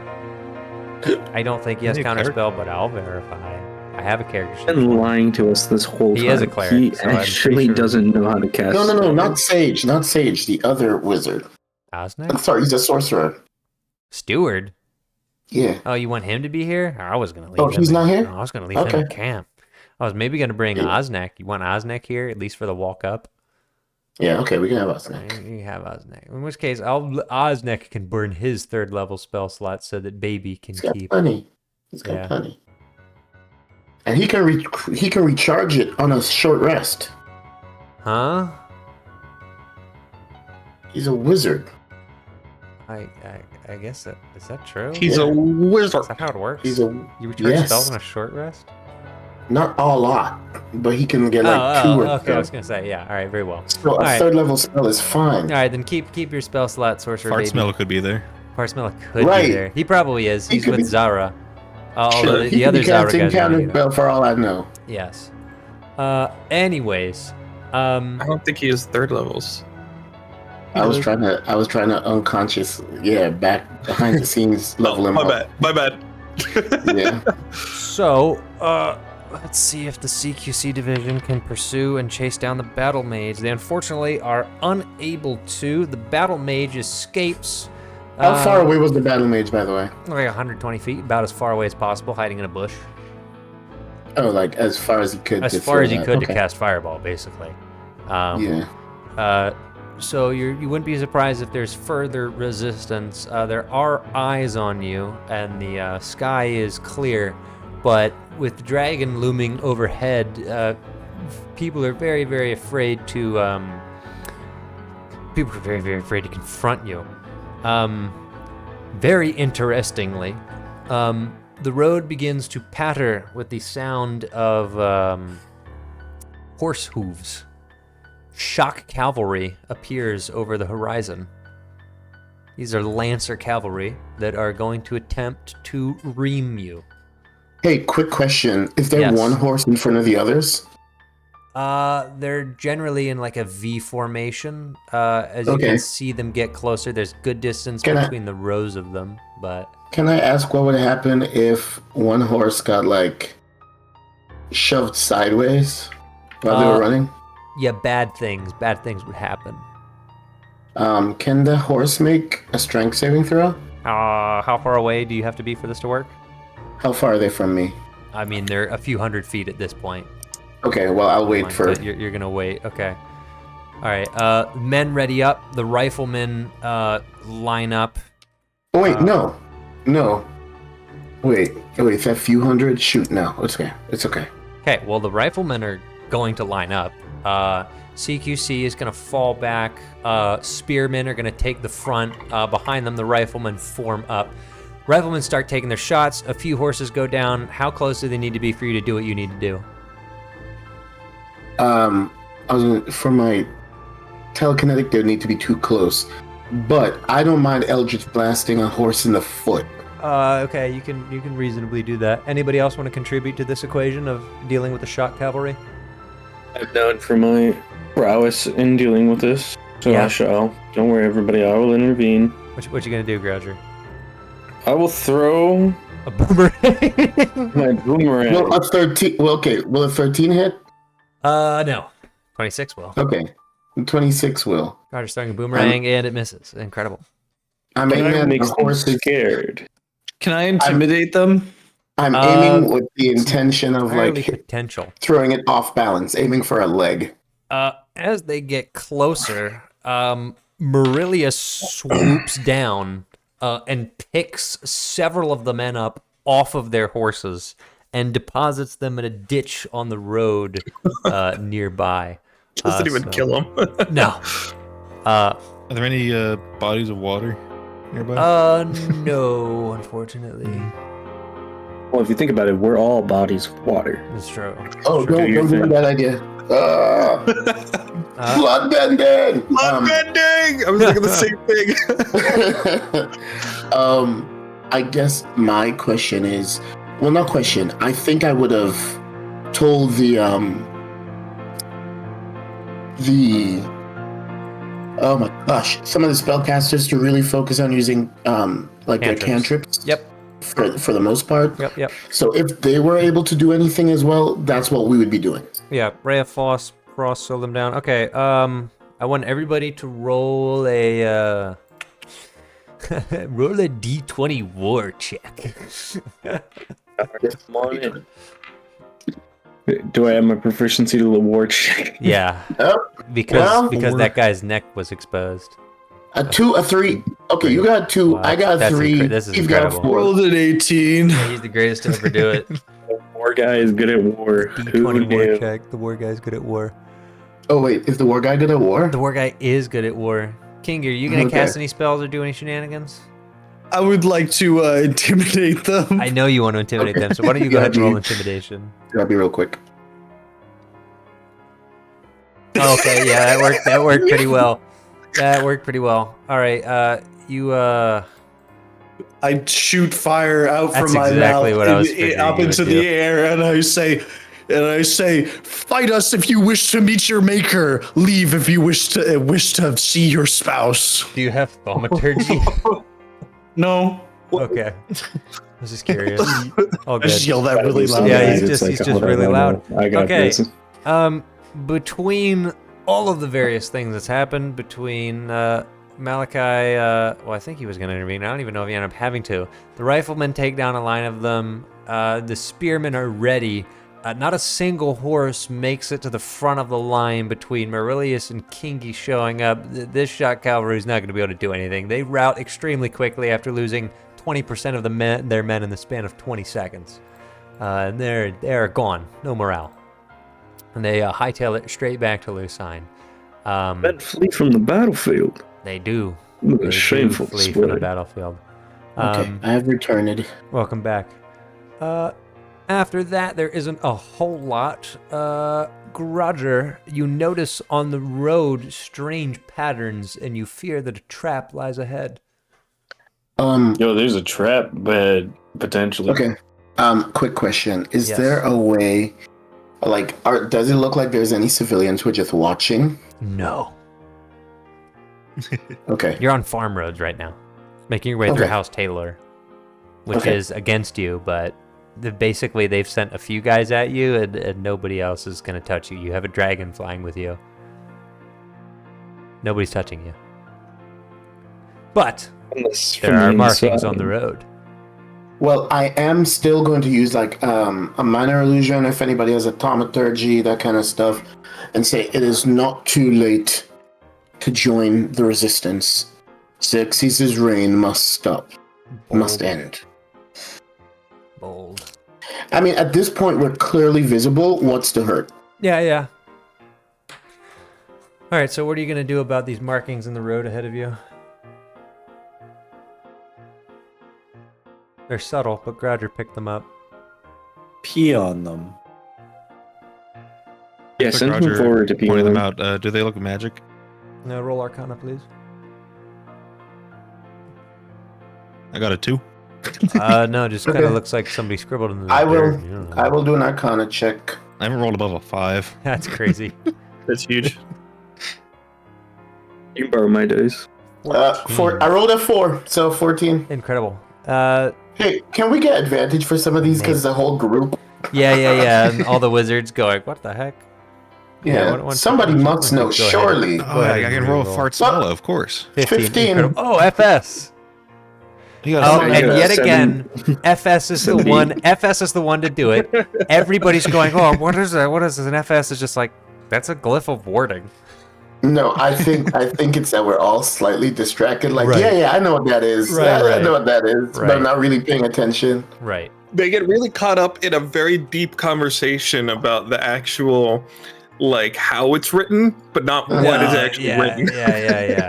Yeah. It's a glyph of warding that's definitely activated whenever anything steps on it. Like this? Does anybody have a? How big is it? It's the width of the entire road. Oh, Is it one It's item? nearly imperceptible. Hey, Osnek got that dispel magic or not? I mean, yeah, but if somebody triggers it, like by throwing something on it, it'd be pretty cool. Fart Well- swallow magic missile. Can you even shoot Like a magic missiles with grenade. things? Don't use your don't I think use your that's a magic. target Yeah, you're targeting. You can send an animated armor into it. No, I'm gonna tell. Can we shove? Like, is it weight thing? Like, I don't know. No, I'm it's gonna not a pressure telekinetically. plate. I'm Hey, gonna chuck a rock at it. telekinetically throw a rock on. Yeah, just put a rock on it. Fortunately, it is an iron pressure plate. I'm telekinetically putting a rock on it. It seems that the glyph requires a creature to pass over it in order to trigger. Yo, any Okay. frogs? okay. Are there could have- birds in the nearby? I could have Luminous Midnight walk onto it because that's so I can resummon Luminous Midnight. That's crazy. Hey, buddy, go stand over there for me. Okay. I'm throwing out ideas here. If we're just gonna stand on the road for 3 hours looking at this. Luminous Midnight's gonna come back and be like, that would have been really terrible. Fine.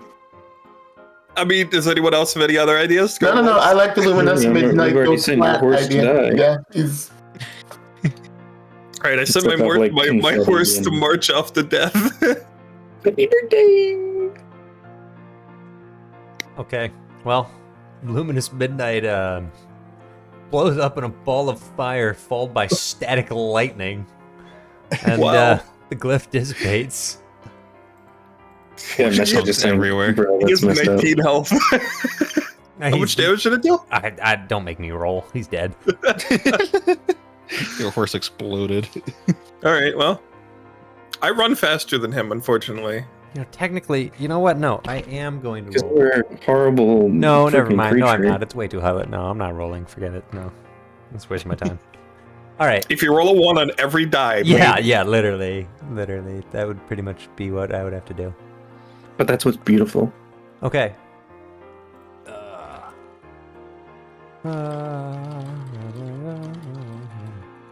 Making your way through House Taylor, you encounter very little other resistance. The streets, however, are empty as you approach Pauper's Valley, or would you like to approach from another gate, the east or the west gate, rather than the south gate?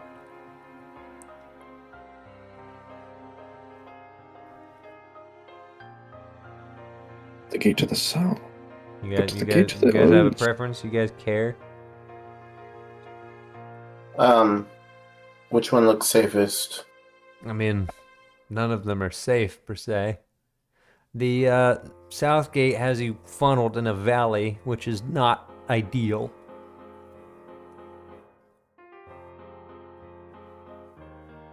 Okay. We won't take that one. Gate. Those are your other options. We won't take that one, so let's go east. All right. The only advantage you have with the south gate is the east and west gates have City Watch barracks right next to them. Oh. But the terrain of the south gate is not favorable. No, let's do the east. East gate. All right, by the east barracks. Okay. All right, you make your way around the city, staying out of range of archer fire, as Malik advises. But at some point, you're going to have to commit to marching forwards. Yeah, I think I'm telling everybody just shields up. Okay. Animated armor can go first. The CQC division has a strategy for shielding to prevent from arrows.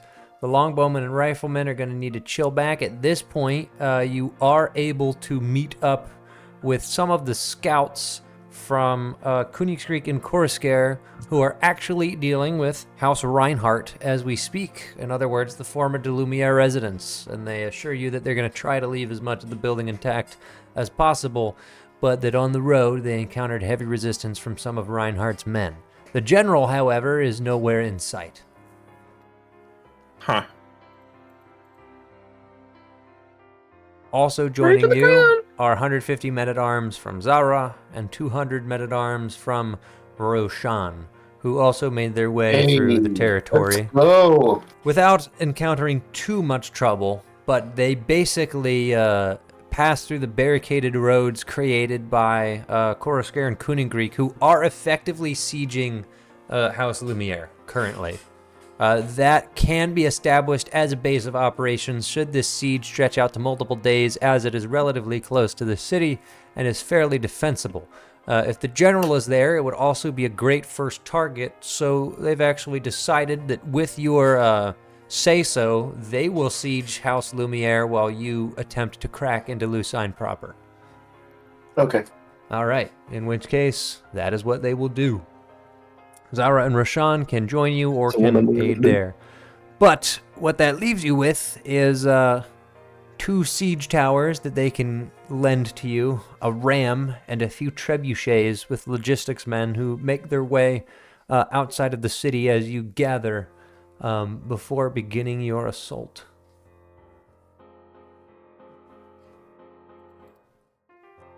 Now I need to pull up all of my 8 billion stat blocks. And now I'm going to change the music. Because it's time for war. Google war music. That is exactly what I did. I am not impressed with the results, though. I should have looked up Michael Gelfie War. Think about it. Battle War ambience. No, that's not what I want. Battle War ambience. I don't want ambience. I want music, Michael. Michael Gelfie. He cut off my leg. Mm-hmm. That sucks for you. Mm-hmm.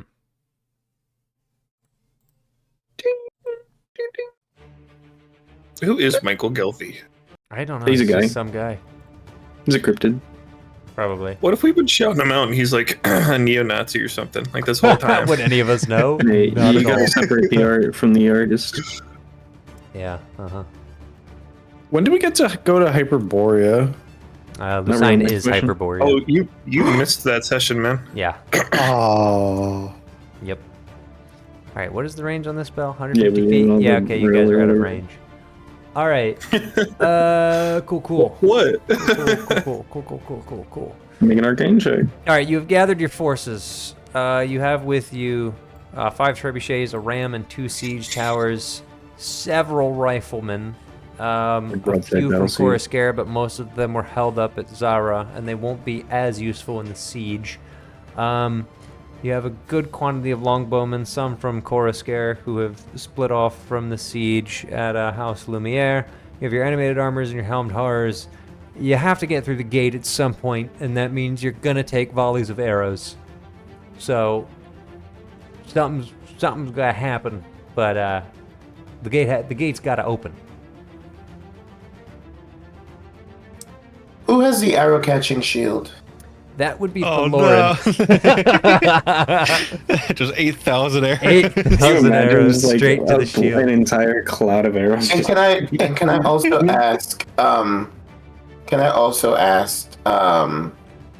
If, for example, there were some mage hands in the way, Yeah. could they catch any? Like, or could it like raise the AC or anything? Like,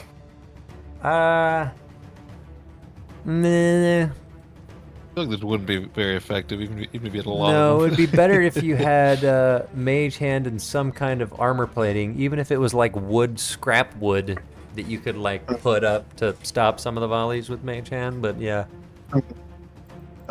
By scrap wood, we mean DeLorean. at some point you might just have to send your men in.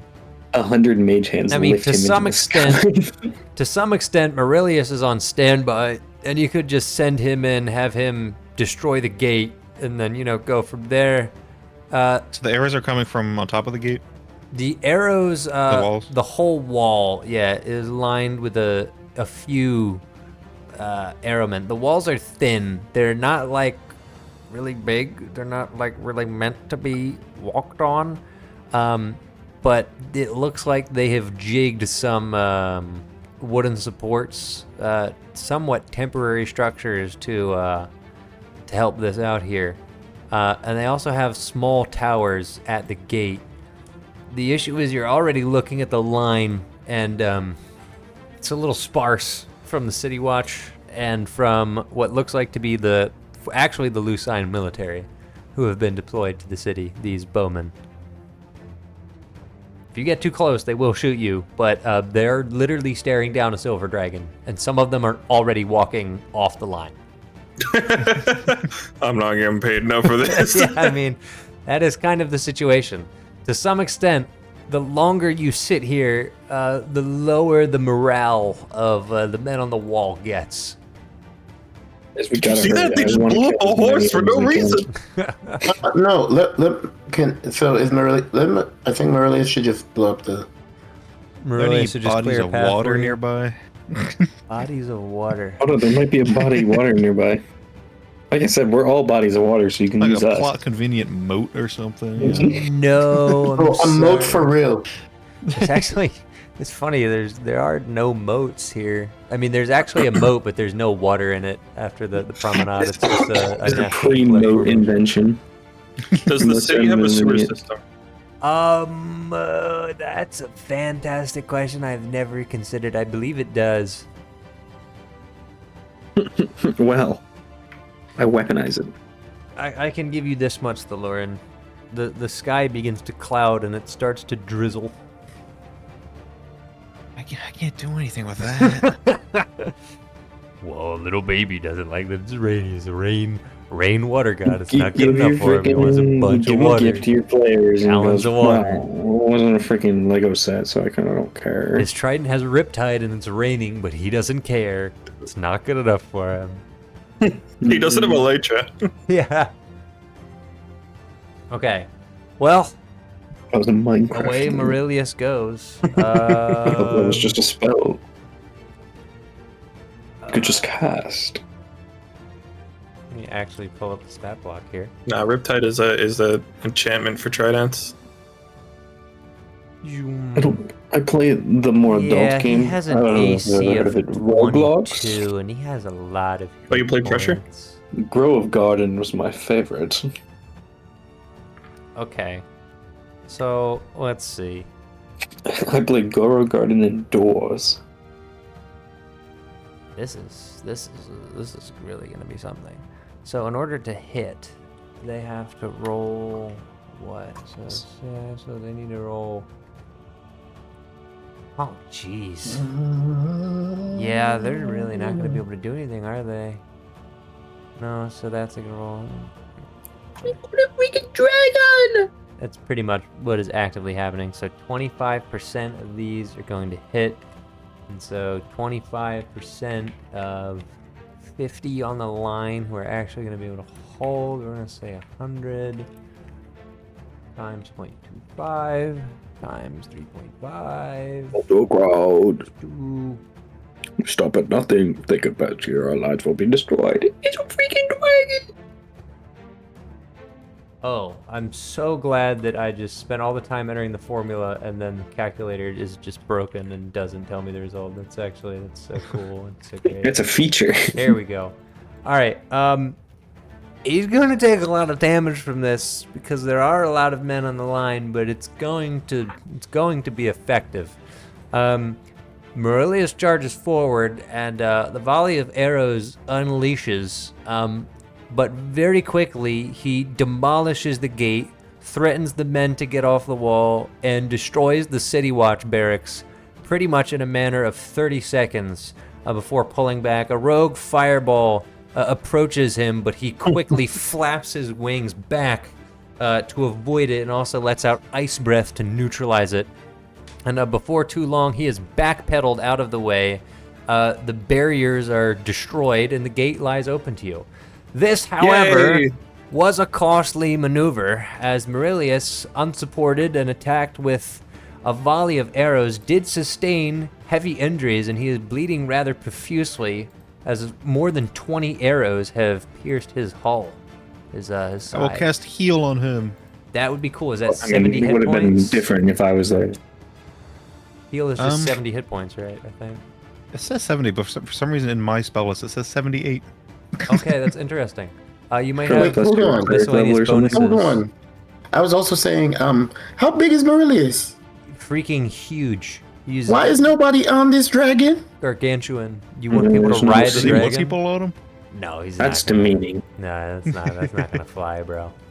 See, I gave like, her like- 78. He I'll would give let you like this much. Roger He maybe took because a he's the lot of greatest damage, warrior. and then you subtract going up there. 78. He's doing pretty good. I'm Okay, going so up there. he only lost 60 tacos, and he has 468 tacos. You heard me, dear? We're just. I'm assuming. going up there. What do you mean going up there? Where are you going? To the gate? It's going up there. You walking Let him in? Okay. Marilius, no. Marilius. Oh, you're going to You're ride trying to ride Marilius. Maurelius. Well, you're just sitting there, you go, No. and you go, a piece, up.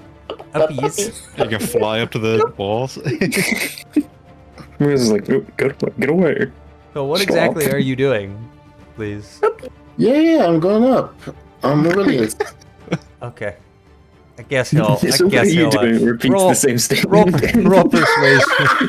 Obviously wasn't getting the message across. I'm going up there. Up where? Yeah. There as a concept. Roll persuasion. From Aurelius? For you, yeah, to try to ride Maurilius, basically. It's kind of weird, but you know. It's a war, and we have dragons. It's weird to me that no one would be on Maurilius. It's chill. It's 20. All right, he'll allow it, but only because you share his blood. Okay. All right, Malik and the CQ guys. This works in real life CQC too, by guys the make way. their way forward cautiously. The riflemen are in the back. The longbowmen behind them, since the longbowmen need direct line of sight. Animated armors walk forward, and you begin making your way through the streets of Lucine. There are members of the City Watch, but there is effectively no point in them putting up any fight whatsoever. Before too long, you make your way through the completely empty streets, and you find yourself on the approach to Gate Road. Resistance up to this point has been slim, but don't expect that to remain constant. I would like everybody to roll initiative for me, as things are about to get real. No, my initiative is going to be like my initiative. I have an ability that all of lets me my roll characters initiative. You do have to pull up your character sheet now. This is real. Oh, Yep, just what I thought. Macro tab this. My initiative never want to play. Like, it's crazy. oh my god! Okay, I rolled for 3 different characters. I rolled a nat 1 on Cagliari, a nat 1 on Vesper, and a nat 20 on Rainey. Incredible. I'm only This is letting insane. you Characters are play just- as one character, so pick I who know. you want to play. I was just but- curious. Yeah, fair. Pick the one with the best initiative. Well, So- I I would play whichever character is doing the greatest at the moment. I pretty So much would come have to out choose ahead. between Vesper and Cagliari because they're the only like leveled appropriately. Rainy. I'm I telling you. like Okay. Rainey. She's level 6. I'm telling you. All right. Let's I see love what all we my got characters here. equally. Let's, No, it's you. Pull this out on initiative. Rainey is my one favorite, but she's here. level 6. Okay. Tell him Please smelly welcome already. to the party, ladies and gentlemen, the Woe Striders. I'm not welcoming them. In fact, they're not invited. Don't care. Send them home. The Woe Striders phase their way out of ripples in space beneath one of the wizard towers at Lucine, which immediately tracks you, the Lucinian Wizard Tower, on Gate Road. You currently have the low ground. Through a small series of what appears to be localized portals are a number of battle mages. And it looks like they mean serious business. There's about 4 of them from what you can see, and a number of Lucinian Palace Guard are also making their way down the promenade from a series of carriages that are currently on the road, and a number of foot soldiers that are slowly making their way down as well. Led in front by these Woe Striders who are looking downhill currently. Alright, let me figure out how in the world Whoa. gotta manage all my tabs, because we got a whole lot going on. How big is this cone? Yeah, we're gonna turn that into we're gonna turn that into 120. Yeah, that looks about right. Who up with a big cone, you know what I'm saying? Alright, ladies and gentlemen. You have Malik in front with CQC guys, which I'm just gonna put as just the CQC group. I'm gonna put them as a big clump. Then you have your clump of men-at-arms. We're gonna be here. You have your riflemen. You have some bowmen, and we're gonna simplify it at that for the time being. Who currently are behind you. Malik is further on the road with his CQC guys, about 50 of them, spreading out and attempting to effectively buckle up to the side of the hill for cover and to avoid being seen as much as possible by the guys on the hill. You guys are clearly visible. The Woe Striders begin slowly descending down the steep slope, but the terrain is not exactly easily navigable. Does anyone have a initiative To over cast a a spell of 20? malice. Nobody with initiative over 20. You guys all suck. Me. 21. Okay, Thaloran, you're the guy. What would you like to do? You're about 150 feet away from the action currently, but I can move you guys like here. It's the best. What I are those can big do. circles? The big circles are woe striders, horrifying eldritch abominations that look like so. I remember them. I remember them very, very well. Yep. Yeah. Can we see that again? No. Beyond my comprehension. Beyond my comprehension. So what? Can't comprehend it. Oh, You know, I was supposed to put the images in the images chat, not the campaign chat, but you know, that's what happens. That's why you forgetting he chats. Yep. What do you got going on, Thaloran? What's our play here? I don't even know. I'm perusing. He's perusing. All right. Anybody else? 15 to 20. I have a 22. Oh, okay. Well, then what do you want to do, Kingy? Anybody above a 20? Silence. 20? I have a 22. Sorry. The hero for that one. In it all. They see us, right? Oh yeah, they were specifically spawned in for you.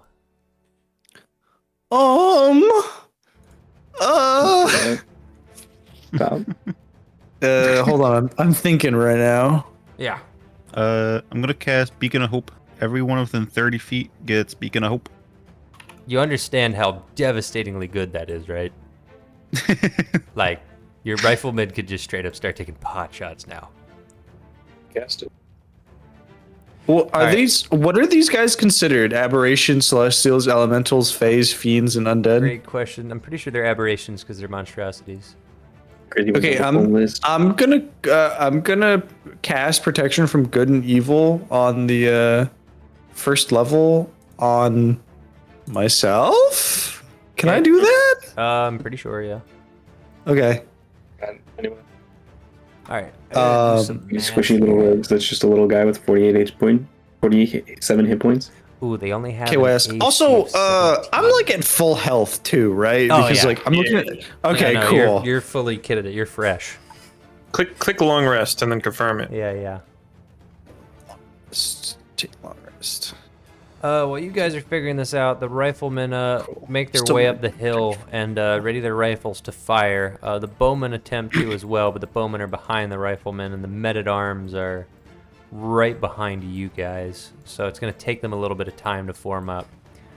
Honestly, they're a little far away at this point, so we may be able to progress through turns, but the real reason I can't fully advance is the battle mages are in fireball range, and they're about to cast about 8 million fireballs.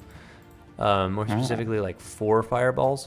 So, is Osnek still with you? Are you bringing him fully into the war? Who? Osnek? Osnek. All Or right. you just take it as This one I will leave up to you.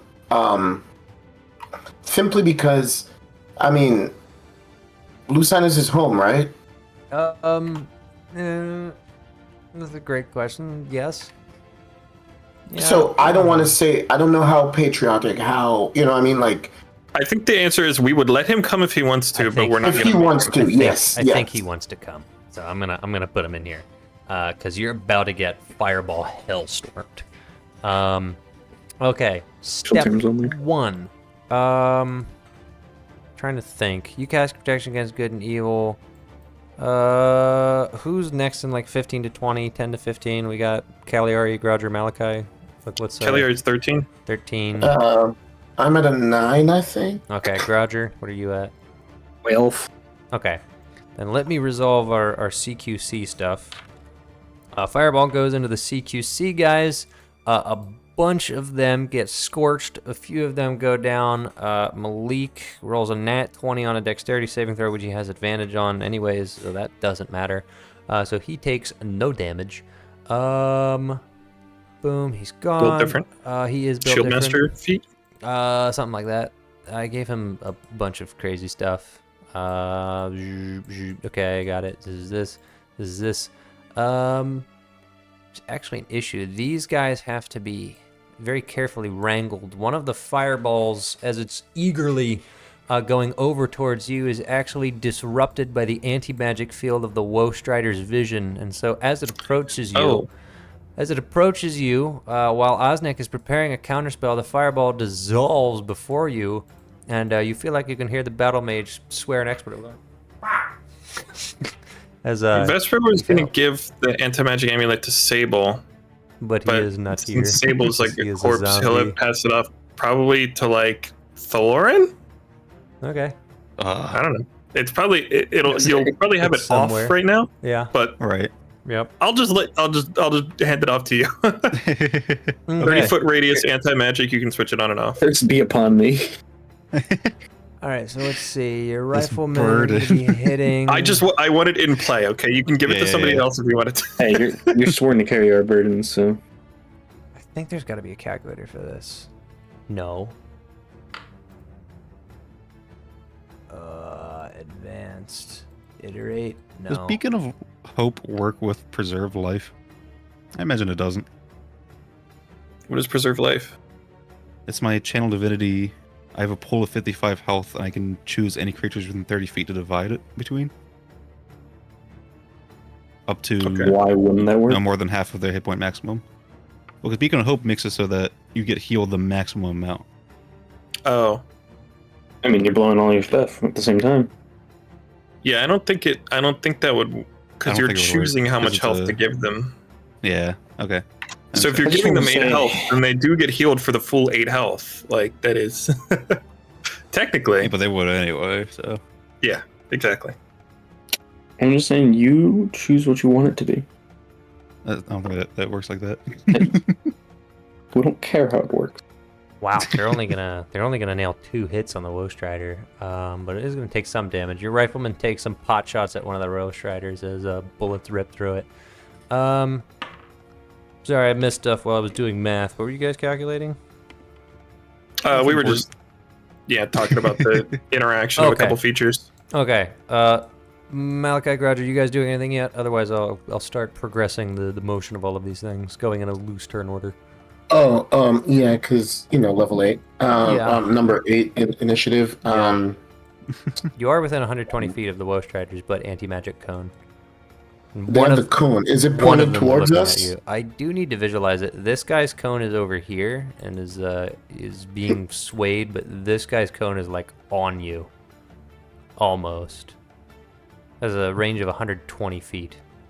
Does it affect magical weapons? Okay, Yes, but it does. question.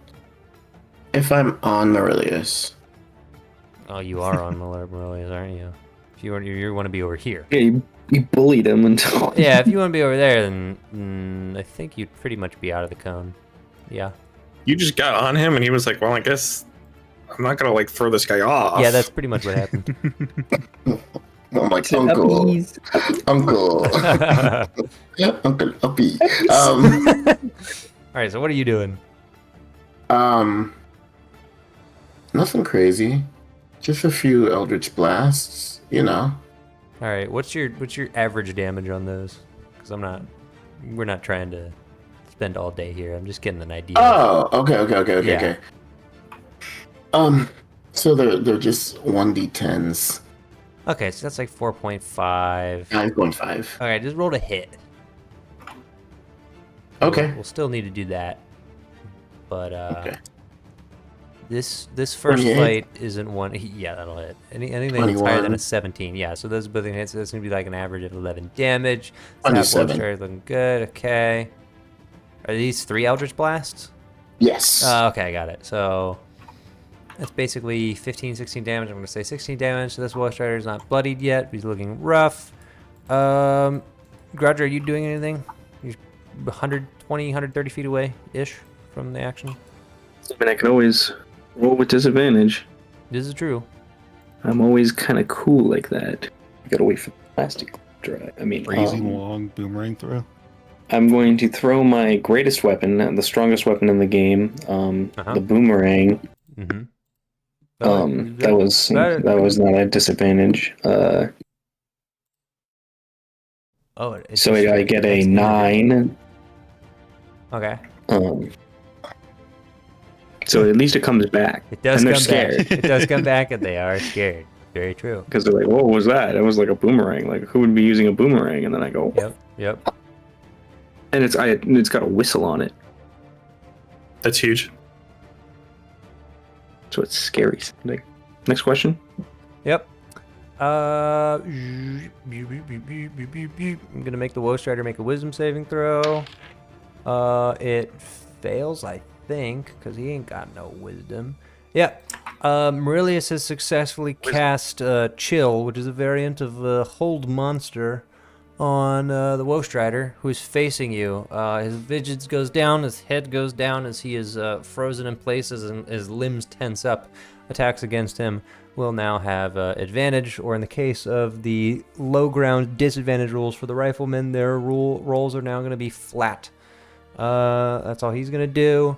Let's progress things. Some of the mages slowly begin making their way down. The other Woe Strider crawls his way down. I think, weren't you, did you roll, what did you roll? Oh, you mean 13? You mean enemy mages. Okay. Yeah. Weren't you 13? Yes. Now would be the time. Okay. If you have something to do. I'm just gonna run for the mages, but I move 105 feet per turn. Move 105 feet per turn, so you can absolutely dash up this path. So that is good to know. All right, because they're making their way down, but they're getting ready to like set up a choke point here. Okay, the CQC guys are gonna move in line here. They did get blasted by the fire, but they're gonna keep it chugging along. The Lauren, you were the first guy, right? Are you moving up this whole time as well, like 30 feet? Yeah. Up the path. Okay, cool. Anything else you can do? Because you might be out of range. They're like Woe Striders are 100 feet away, and that's the closest thing. No,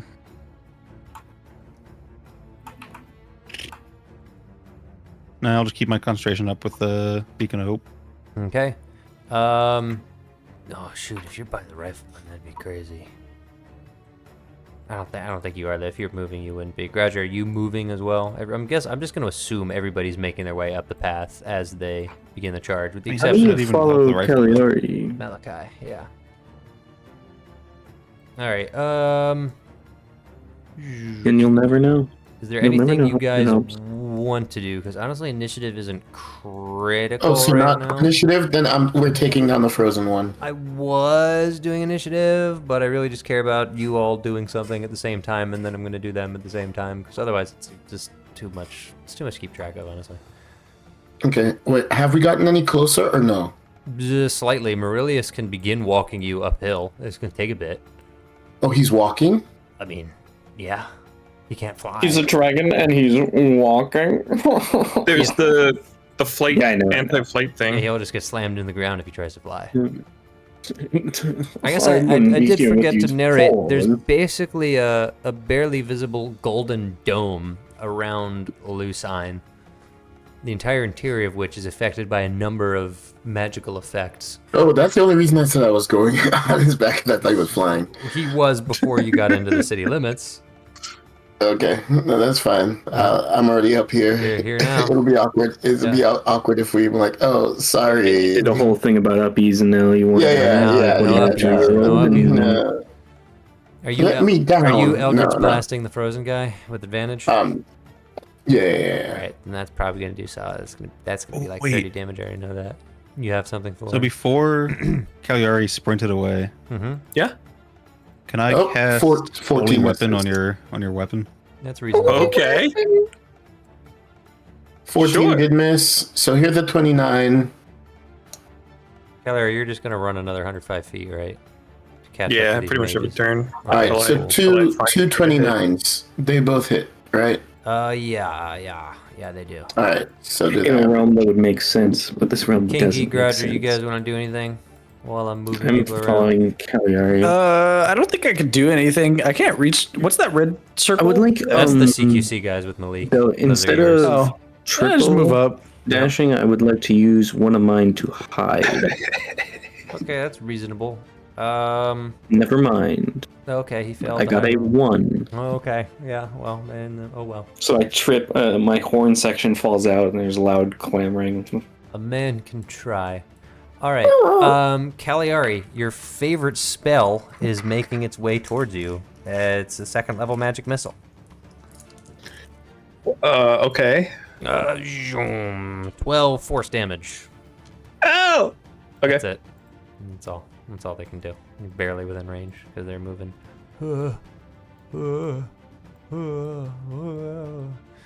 These guys are going to take forever to get here, but they will be dropped off at some point at the choke point.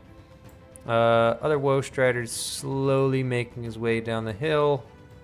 Anti-magic cone is still in effect as he's kind of tracking. He's actually mostly tracking Osnick now, who's unable to do anything as it's looking at him. He's not in any danger. He just can't cast any spells. Malachi, you Eldritch Blasted. Garage is running. You can maybe throw your boomerang if you want. You can't do anything. Only 2 of my Eldritch Blasts. Eldritch Blasts work. The riflemen, however, are gonna start lighting up the one Woe Strider, and it's looking a little woozy. It also failed its attempt to escape Hold Monster. Maurelius will keep clawing his way up the hill, slowly. He can't use his breath. Oh, or can he? How far does the breath go? Oh yeah, 90-foot cone. Oh yeah, okay. And does that? Oh no, not yet. All right, all right. He's gonna dash, and then he's gonna get 40 feet in tough terrain. Cagliari's gonna dash. You're gonna go 50. You can go 50. Zoom, way up the hill. Next turn, that guy's gonna explode violently. He's probably freaking out at this point. CQC guys are making their way up. Kingy and Thalor, and I'm guessing you guys are just running up to catch up with this absolute lunatic. Just let me know if you want to do anything, because I'm kind of loosely autopiling. Malachi, you still Eldritch Blast machining because they're free? Okay. Yeah. I'm guessing. Okay. All right, cool. Maurelius moves up another 20 feet. Now I can finally use my cool cone breath.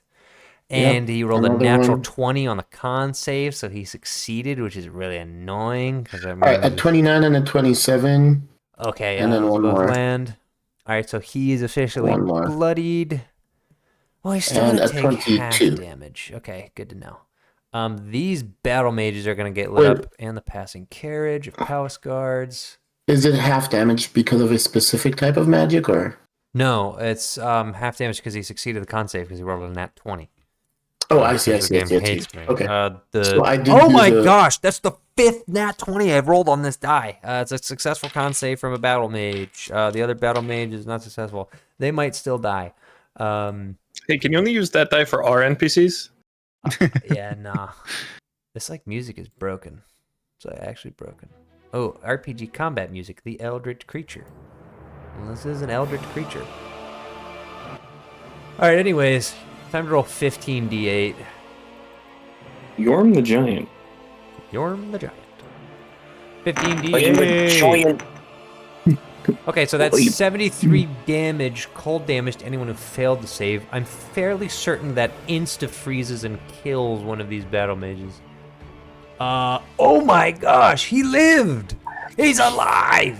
He's nearly frozen to death, but he's alive! Oh my gosh, by nothing. He's got 3 hit points, I'm not even kidding. This guy succeeded, so he's just at minus 40, I believe. What was my exact roll? Was it 70 something? How do I 70-100. How do I pull it up? Wait, can I still just attack battle mages then? Or? I think you might be in range now because you're getting to the point. Yeah, you're within 120 feet. But hold up, I gotta let Cagliari stab this guy to death as he freaks out. Let me before you do that, let me check what spells I have to deal with you here. Yeah, I'm gonna Misty Step 20 feet behind you, and you're gonna have to make a perception roll to determine where I went. Coming in behind. And then I'm going to take a look at this. Hold on. 23 on my perception. 50 feet. Also, yeah, he's behind you. This was happening in our view, right? Yes. Okay, what if someone just went, Cagliari, a man behind you? I mean, you can't do that, but you're a man alive. behind you in Lego City. Hunger of Hadar on Malik's guys. Very bad, no good. Darkness and tentacles. Cold damage. The CQC guys are getting real beat up. Who's concentrating on that? That would be one of the battle mages that just teleported behind Cagliari. Okay. Is he within 120 feet of me? No, he's very far away. He's like 400 feet away. He's 200 feet away from you. What is the area on Hunger of Hadar? It's 20 foot radius. Yeah, I'd beat Baldur's Gate on the back of that spell. It's so good. That's all I use. Oh, this thing's like crazy? Alright, yeah. It is 20 foot radius, so I actually need to like max this out. Oh, there goes the CQC, guys. I believe in. Hunger of Hadar, Hunger of Hadar, Hunger of Hadar, Hunger of Hadar. Oh, it's like the difference. The entire path has been littered, including by this guy who has 3 hit points, has been littered with the Hunger of Hadar spell, so I'm gonna need everybody in this row of darkness and despair to make for me a dexterity saving throw. I'm great at these. I got a dirty 20. All right, you're good, but let me verify. 18. Horrors. Where is my spell attack DC in the new stat block listed? You know, normally that guy wouldn't be able to do that because he casts 2 spells in the same turn, but you spellcasters ignored that roll, so now he gets to ignore that roll too. Yeah, bonus. And you know what? Yeah. And you know what? Good for him. Yeah. Gotta give him The something. woke spellcasters. I'm just saying. I'm just saying. Okay, I'm just saying. Where the heck You know what? is I my can't even be spell mad, attack you know? DC? My greatest weapon does 1d4. I'm pretty sure the spell attack DC is +6, so that means the save is only like a 15. No. What the heck is the math for the spell save DC? Why is it not on this stat block? This is freaking stupid. How can they not list the spell save DC 14? Life is pain. Life is bad. Everybody succeeded. Yeah, they sound like they should be like a warlock and make like a. Yeah, nobody takes damage, but you are all blinded, so I mean, there's that going on. Not me. For 60 feet. The riflemen and the men-at-arms have to chill. Osnak has to go back. That is true. Wait, so that's right. You can't, Florin, you can't even. You don't even know what's going on beyond 60 feet. All right, that's absurd. Everybody's just like something horrible happened, and you're like, huh? Same as over me. DM, let me know when I'm within range of some of the spellcasters who are concentrating. You are. I was just waiting for them to wrap their turns. They're within 120 feet, which I think means Eldritch Blast range. Okay. What? Okay, nat 20. Are you kidding? Are you hitting the guy that's like literally almost frozen to death by Merlace's attack? Yeah. He's got 3 hit points. I mean, don't put the nat 20 on that guy. No, I won't put him on him. All right, you're putting on the other guy that's gravely wounded but not dead. Okay. Well, it's a nat 20, but now he has to get... Doesn't he have to get like half of this to... Oh, no, half the damage at least. To maintain concentration. Okay. So, do you want me to roll damage for that since it's nat 20 or no? I'm just going to make a con save.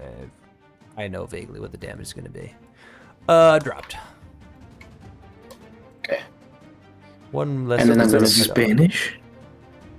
Shoot. Did the 15 hit one? No. Wait, yes, they suck. Yeah. Racing's and then bad. a 24. So Yeah. I'm just aiming for people who are concentrating. All right, well, this guy's dead. He was almost already dead. 2 battle mages remain. One guy's knocked his socks off.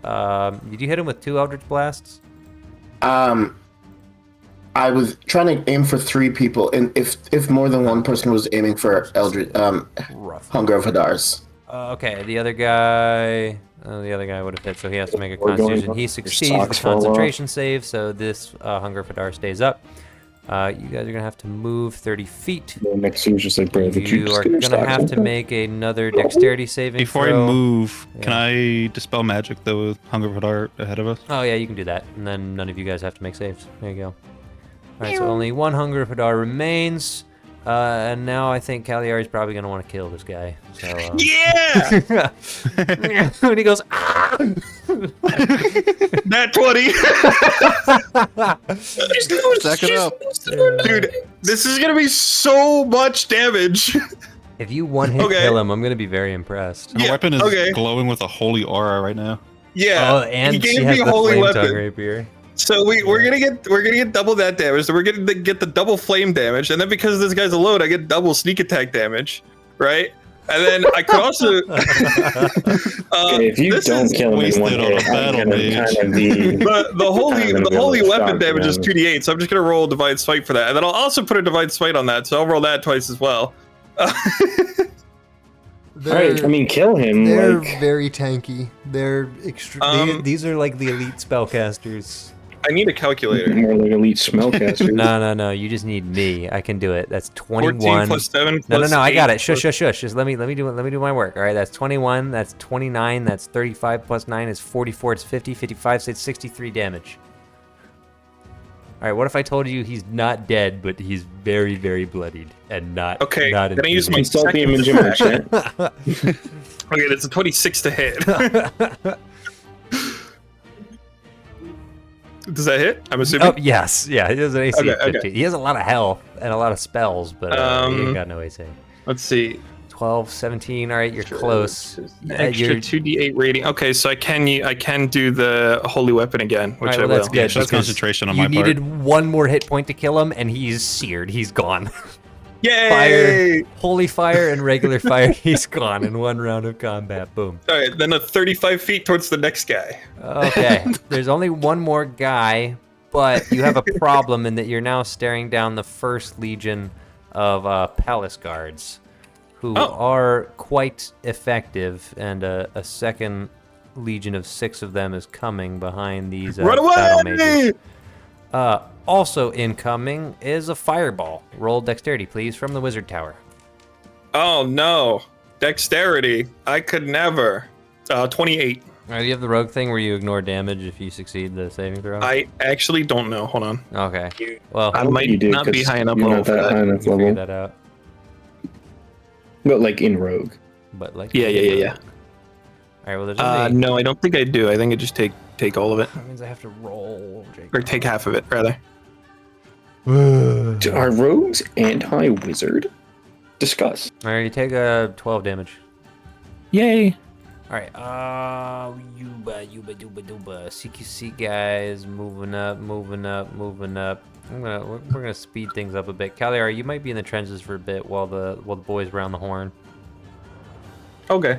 Of Africa. Malachi, however, is making his way up. I'm pretty sure Wolf Strider is gonna need it. Okay, Wolf Strider's finally free, and now is active and looking at Marilius. So now we have to resolve this little combat. Woe Strider, Claw, 7 to hit. That's a miss on Marilius. And okay, he can't do anything else. Little guy, too bad. Oh wait, no, he can do a bite attack. Hold on, and that's a miss on Marilius. Marilius flawlessly dodges all of the attacks and immediately goes in for the kill, and is. Oh, I don't even need to roll this die. The plus to hit already beats his AC. Do I even need to roll damage? No, that's actually a waste of my time. So these all auto hit. These all do a minimum of 10 damage. Okay, yeah. Marilius tears the Wolf Strider apart. It was bloodied in combination through the cold damage and the Eldritch Blast that Malachi hit it with, and the Wolf Strider is torn into pieces. The other Wolf Strider hasn't moved into bit. He's gonna make his way over. He's casting an anti-magic cone on the group of boys and the CQC warriors making their way up the hill. Malachi, if you would... may I make an attack on the Wolf Strider? On the Huda, yeah, reasonably. Let me see, how far can I do this? Should be 120 feet of its Eldritch Blast. Dang it, no. Then now I gotta make an attack. It was gonna be something else. I'm gonna have to do Eldritch Blast if they're that far. Alright. Alright, it's fine. I'll keep using Eldritch Blast. You still got battle mages to deal with. And the Palace Guard are making their way out. Okay.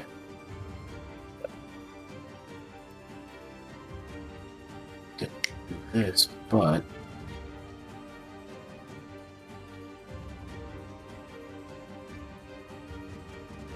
wait a second. Okay. For now, I'll just. I guess we do have close quarter people, so the anti-magic is not. It's not is it that big really a deal? concerning to them, no. Okay. These guys won't be able to do as much, the Lorraine and Kingy, but the CQC guys are fine. Okay. Alright, I'll just aim for some of the the other battle mages. Okay. And try to like pick them off.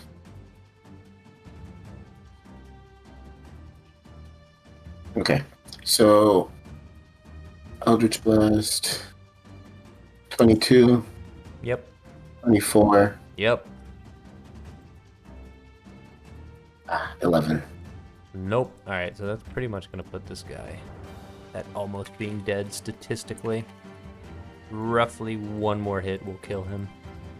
Okay, he's extremely weak. Palace guards are up. Second set are going to flank and volley firebolts at Marilius at a +6 to hit. That's again only 25% are going to hit. That's going to be D10, so we have 6 attacks. Only a quarter of them are hitting, so we're going to round it to a third. We're going to be generous. 2 of them are going to hit, doing 10. It's going to be 11 fire damage to Marilius. Statistically, where is Marilius? Where is your... There he is. 11 whole damage. Guys, he no longer has 400 health. Whatever will he do? Okay, these guys are going to make attacks against Cagliari, though. Cagliari, what's your AC? 22. 22, all right, cool. First guys are going to form up. Second guys are going to fan out, and they're immediately all going to hit you with a volley of firebolts before arming their spears. To beat is 22. That's 1 hit, 1 miss, a crit and a hit, a crit and 2 hits. Okay, 1 crit and 2 hits. So that's going to be 4d10s. Shaboom. For a total of 11 fire damage, and the squad forms up, ready to receive you. 2 hits and a crit was 11 damage? Yeah, you got lucky. The D10s weren't D10ing. Battle Mage. What is Battle Mage's best option here? I'm running out of all of my cool spells to do. I already used them all. Of course, Magic Missile. My favorite spell. No. Take damage. Wow, you got lucky on this one too. That's 6 force damage. Oh, wait, 10 because I should be adding a +1, but still, not that much. 10 force damage. Okay, they're done. Woe Strider is pretty much done. Malachi just went. Hunger for Dar is not happening anymore. Osnek's gonna make his way up here. The Riflemen are gonna make their way up. I think Cagliari and then this group, or probably this group and Cagliari. Probably Cagliari. Yeah, no, you gotta. These guys are gonna be here like next turn. So let's let Cagliari do what she's gonna do because she's way faster than you, and then you guys can make your attacks against the guards. Are you going fully in? I might wait for them because that's a lot of guys. Okay, cool. If you wait for them, I am gonna have them fire another volley of firebolts at you. That's 1 hit. That's a miss. That's a hit. And that's a miss. That's 3 hits, but no crit this time. That is 3d10.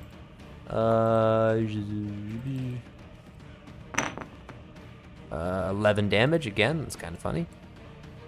And what do we have for our guys? Marilius is probably just gonna keep moving up this way.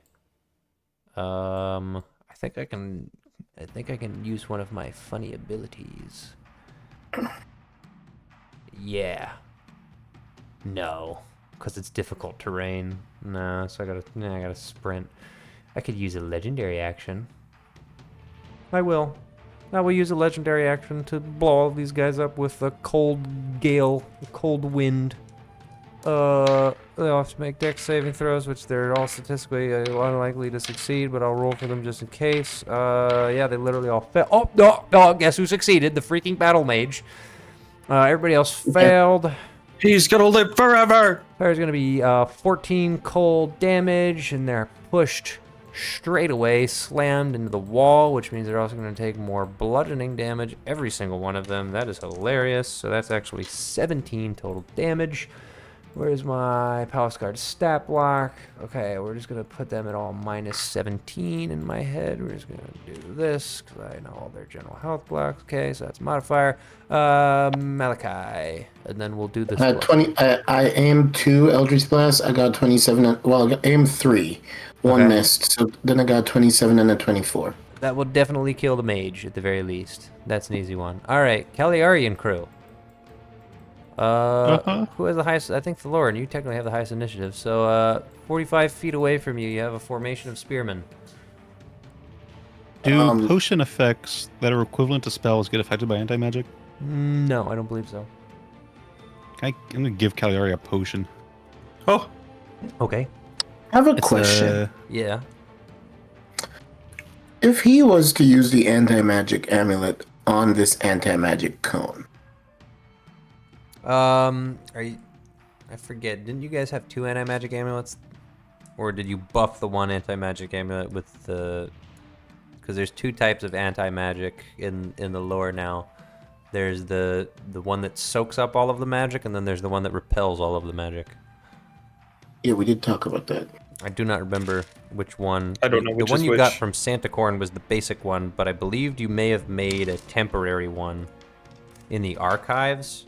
I think we I did. definitely did. But I don't know if you have 2 of them now, or if that was a temporary stopgap fix. I do not recall.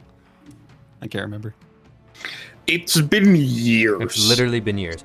I'm going to say that you guys were able to repower your anti-magic amulet into the more powerful one, which is the one that literally pushes the strands of the weave out of the way so that no magic can be used, whereas the normal anti-magic amulet just uses up all of the strands of the weave so that no magic can be used. Meaning you can disable weaker anti-magic fields because they operate by taking up the strands of the weave and you physically push them out of the way so that the field doesn't exist anymore in that physical space. Okay. So yes, theoretically, if he turned on the anti-magic amulet, it would disable the weaker anti-magic field of the Woe Strider. And we would still have magic. No. No. Because there's no strands of the weave in the area generating your stronger anti-magic field. So if there's no strands of the weave, you can't cast magic. If all the strands of the weave are being used, you can't cast magic. But your anti-magic disables the weaker anti-magic. All right. It's a strange thing. All right, so I'm going to give Cagliari this potion of heroism. Yep. Yay! And I'm going to go, hug the Strider. You're gonna climb your way down the difficult terrain of this hill to approach him. He'll probably meet you because he's about to go claw you to death. So yeah, I'll roll some claw attacks against you. Well, that's a miss. That's a miss. Okay. You want to hit him? I was hoping you'd be further away so I could just anti-magic him, but...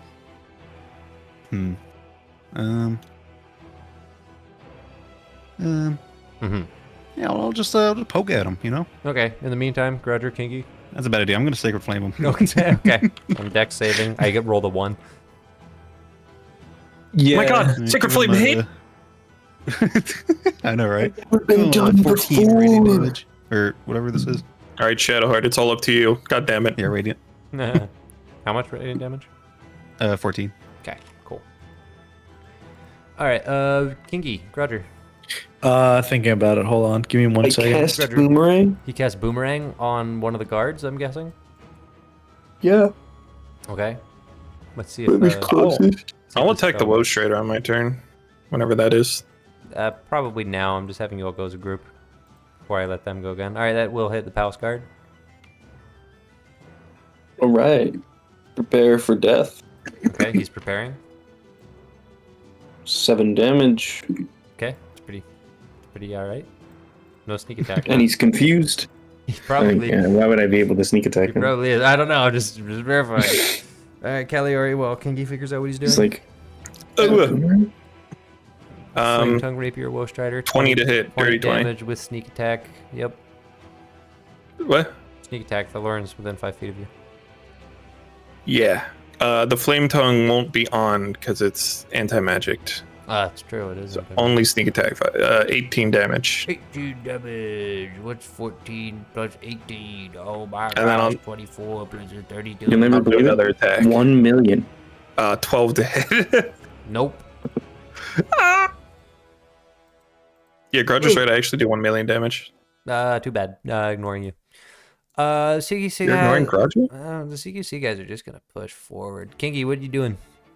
I'm gonna cast Sanctuary on myself. Okay. And then I'm gonna attack the same guys. The white dude to the south. Oh, yeah, the weird, horrifying eldritch monstrosity. Yes. I'm gonna attack the white dude. I know I said the white dude to the south. And I said, yeah. Yeah.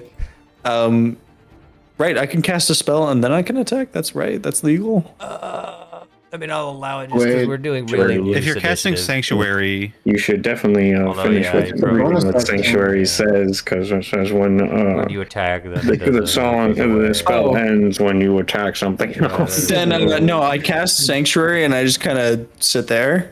Okay. It should be with. I should have. That's an area of effect. No. Nah. Sanctuary? Isn't it on just one person? It's just for you, not for Only one somebody. person. One person.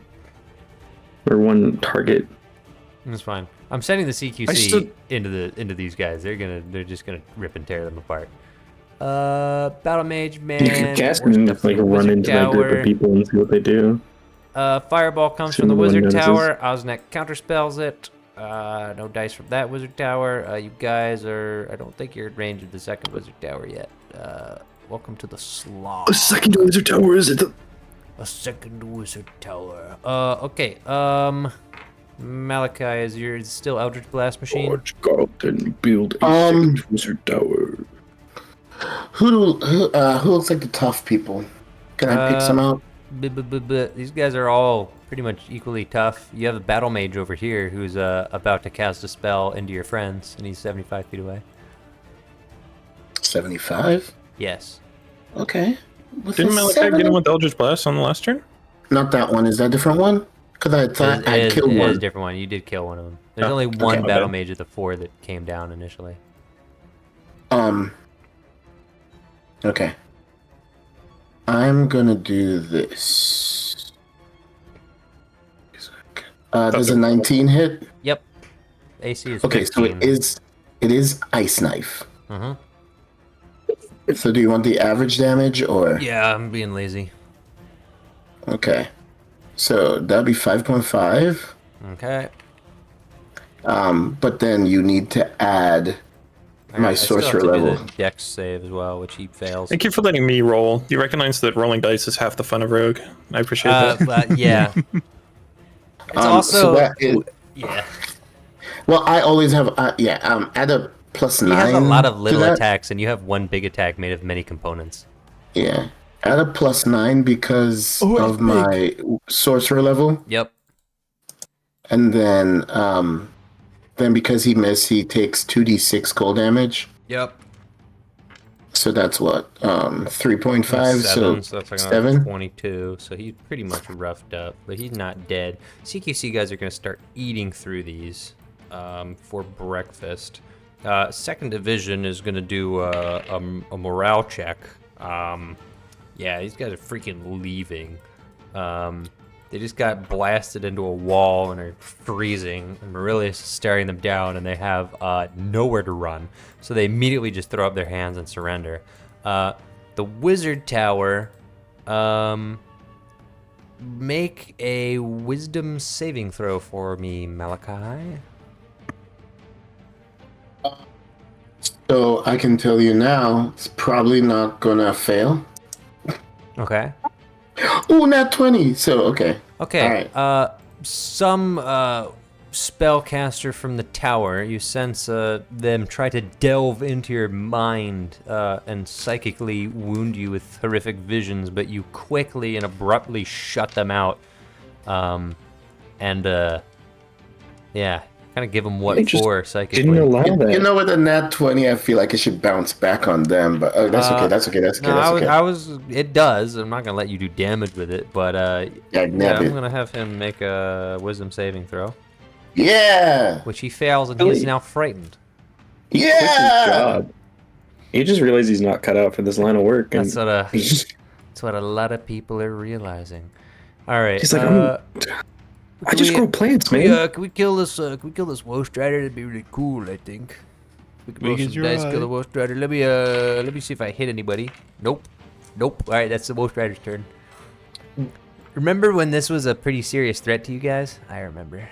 Oh wait, John, I can use my bite move. I bite Thaloran. Yeah. Does a 21 hit? Typically, is still a serious threat to one party member. Yay! I did something with the Ghost Rider. Yay! That party member's just not there right now. Let me roll my dice. Oh, and I get to do psychic damage, John. Aren't you excited? Yay! Oh boy. You take 16 piercing damage plus. Yippee! Oh, that's 10. That's 17 psychic damage. 16 piercing and 17 psychic. Yes. And it only took me like 7 attacks to land something with that. Alright, anyways, it's yours, Galliar's turn now. If you want to murder it, you target the weak rogue and you'll be able to do infinite damage. The weak rogue is in front of me. So I gotta, yeah. Alright, I'm gonna Sacred Flame it.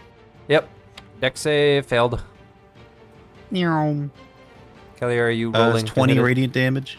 20, oh my gosh, that is substantial. And then I'm going to expect the Ghost Rider to do anything if it doesn't believe in itself. I'm going to hold on myself. There's screaming coming from the hallway. Did you say something to me? Yeah, are you killing Ghost Rider? It's your turn to kill. Yeah, okay. Kill time. 22 to hit. Yep.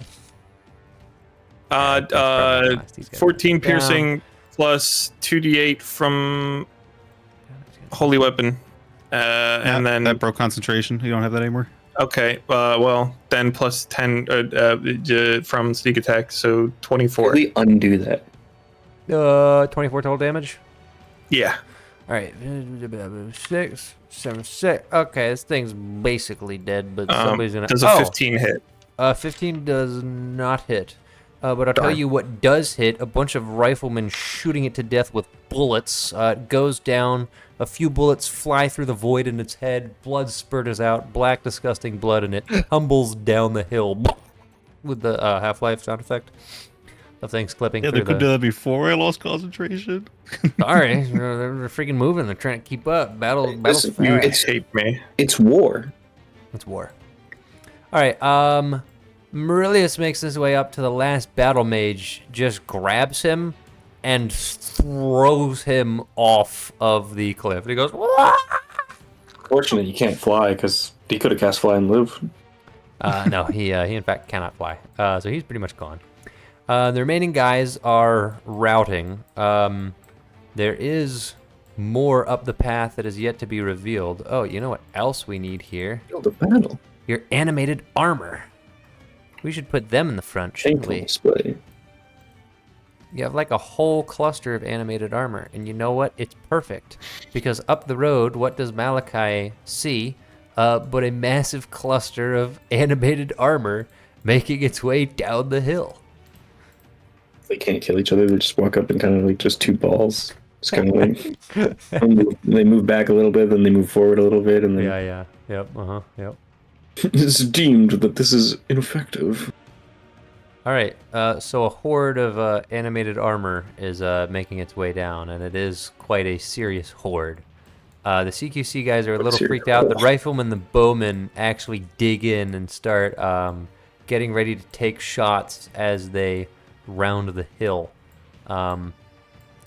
These guards are effectively, I'm just going to despawn them. They're here, but they're non-combatants at this point. If they die in the crossfire, whatever, but they're not, they're done. They're done with their jobs. CQC is going to have to hold back. Marilius can round the corner to confront, but now you have 100 animated armors pretty much at your disposal. So, could send animated armor against animated armor if you so desired. We had 100 animated armors and I blew up my horse. I did specifically ask if you wanted to send animated armor in, and there was no response from the people. Okay, I thought we had like 10. No, you have your 100. Your horse can be resummoned. You have 10 Helm Horrors. Oh, it's the Helmed Horrors. Who I have distributed across various strategic groups because they're a really good resource. But you can probably have like 50 animated armors in your, in your main squad, making your big push. Are there still people on the tower? The guy in the tower has He's afraid now, right? Yeah, and Marilius is clawing at the bottom of the tower and destroying it. So Bravo 6, nothing coming from this tower. The other tower that guy. is active, but it's a little farther away. It's out of range. And the animated armor's making their way down. The bowmen and the riflemen are trying to take shots, but, you know, you guys are now, 20 feet above the riflemen and the bowmen, and the animated armors are 50 or 60 feet above them. So... Question. Yes. What do you remember about the animated armors? Like the type of damage, because we fought some before. Yeah, the ones that Gareth made are modified such that when they start taking damage, their armor petrifies and they slow down but become relatively impervious. So they're very, very difficult to kill.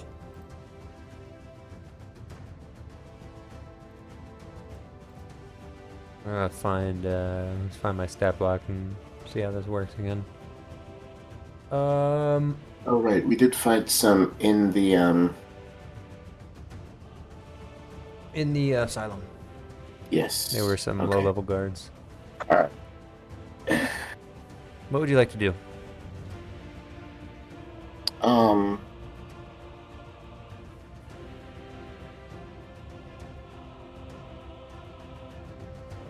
The CQC guys might do well here because the animated armors are stupid, but you are risking men's lives to destroy robots. Yeah. You gotta figure out what you're gonna do.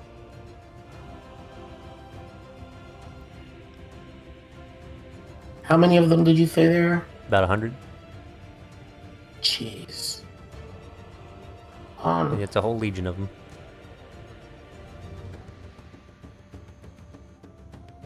We're not gonna get a chance for a long rest anytime here. Oh no, not at all. This is hell. I'm putting you through hell, and this is the first phase of hell.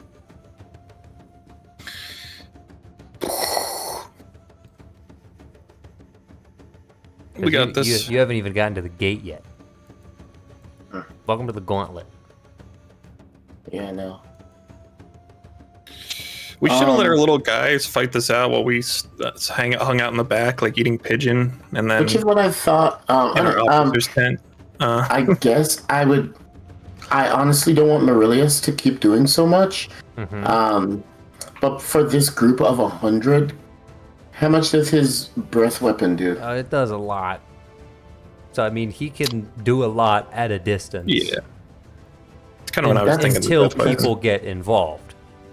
That's what I would like. I don't want him that far, but I think especially for these, if we can do like some AoEs, I mean, I guess his has to recharge, but I don't know if he has a limit the way we do. No, I think it's pretty fast. I need to pull him. I somehow lost that tab.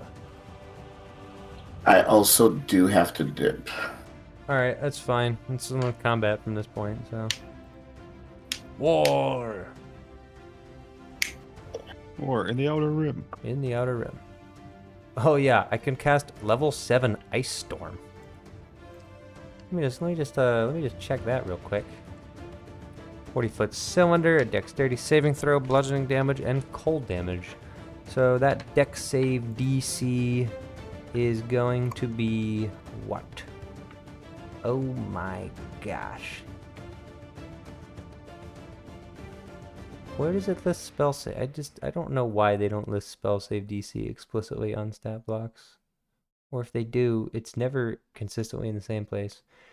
Pretty much looks like an insane DC of 20 something. These animated armors have a dexterity of +0. So 1/20th of these 100 are going to, so 5 of these guys are going to succeed dexterity saving throws. The other ones are all going to fail. Because this is a 20-foot radius, 40-foot high thing. I can't technically get all of them, because technically they're in like narrow clumps in the roads, but still. It's 2d10. Each creature in the cylinder makes a dex save. 2d10 bludgeoning damage, 46 cold. So 2d10, it's going to be 11, and then the cold damage is going to be 4 times 2 is 14. Plus 11, basically 25 damage to each of these guys, which is most of their hit points. So yeah, basically Marilius can cast 1 7th level spell, slow these guys down immensely, huff off to the side, and then the CQC guys can go in and clean up the scraps, and the first 50 animated armors are shredded, The other ones have to either wait out the storm that Marilius creates, which lasts for how long? Until 3 the end, hours. Until the end of the next turn. So he pretty much wipes half of them. And then between the CQC and some help from the animated armor and some spells, these guys can pretty much be dispatched with minimal damage. A bunch of your CQC guys at this point have died, but that's a second wave that's cleared. Malik isn't too much worse for wear and has only taken a total of 12 plus 17 damage. And you are now approaching the next wizard tower. Marilius still has a good number of spells. The CQC guys are going to have to take a back seat. Your riflemen and your bowmen are making their way up. The rest of the city is seemingly in control for now as you guys charge. This other wizard tower is going to be obnoxious to take out, but probably not too horrific. I think we should rush to go here because what time are we at? Yeah, we are at 2:49, and I have some stuff I need to do as well before I go to work tomorrow. So I'm gonna roughly wrap us up, get us to a closing point. I'll probably put you guys at the main gate. The other major forces are not going to be deployed at this point. There's a few rogue fireballs that come in. Osnek can cast one more counter spell. That's 3 spell slots he's used. He's getting burned out pretty fast. Marilius can take a detour to this wizard tower. There's going to be mages set up. There's going to be volleys of arrows that are going to be coming out pretty shortly. And this is where things are going to get tough. This is where things get tough? Yes. Because now what happens after this wizard tower is dealt with is breaching the main gate, which has a closed portcullis. Marilius can charge forward again to clear ground for you, but it's going to cost him, and you're going to have to move swiftly. There are 2 main lines of fire at this point. There's a large archery tower, which is here, and then there's a series of archery slits across 2 stories at the top of the gatehouse, raining down volleys onto you. So Marilius can go in, but is very likely going to take a similar amount of damage. It's not quite as many, or it probably is a similar amount of men who are on the wall, which is a +6 to hit, which means a 16 is going to hit Marilius, which again, that's 1 in 5 hits are going through.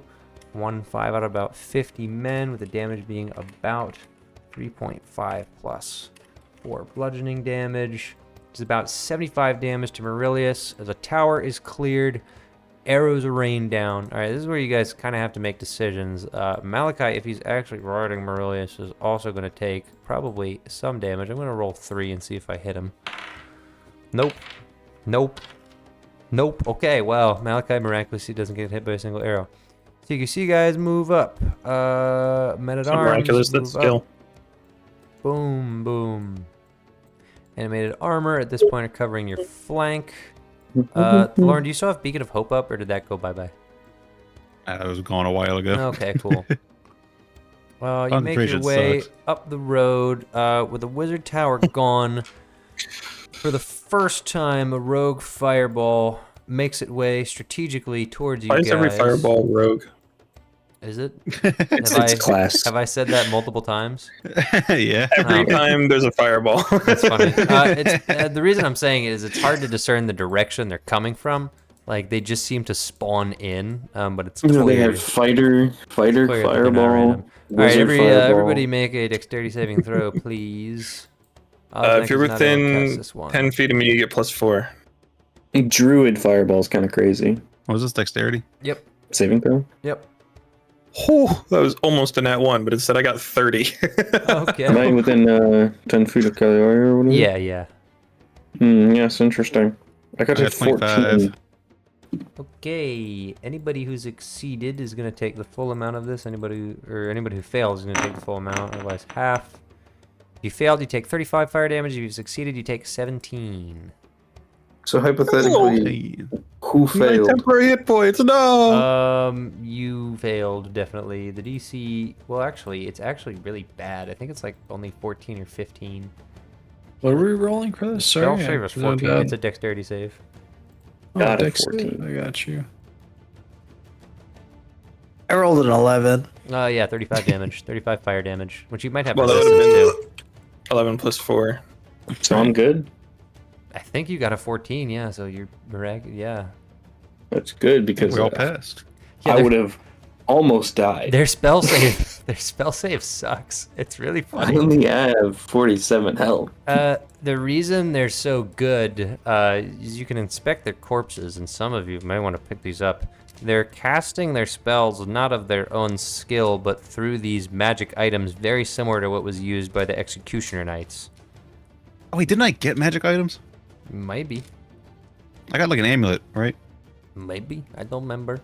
It's complicated. From the skeleton guy or the student guy, Perhaps. the apprentice guy. I don't know. Sure thing, boss. Oh, you're talking about, yes. You haven't attuned to it yet. I don't even know what it is. Just ignore it for now. Real? You actually didn't get it. You're never actually going to be able to use that. It's You know, put it's it a back. lore thing. It's not a it's not I like see. a magic item. That's why I'm just kind of like, "Meh, not yet, not right now.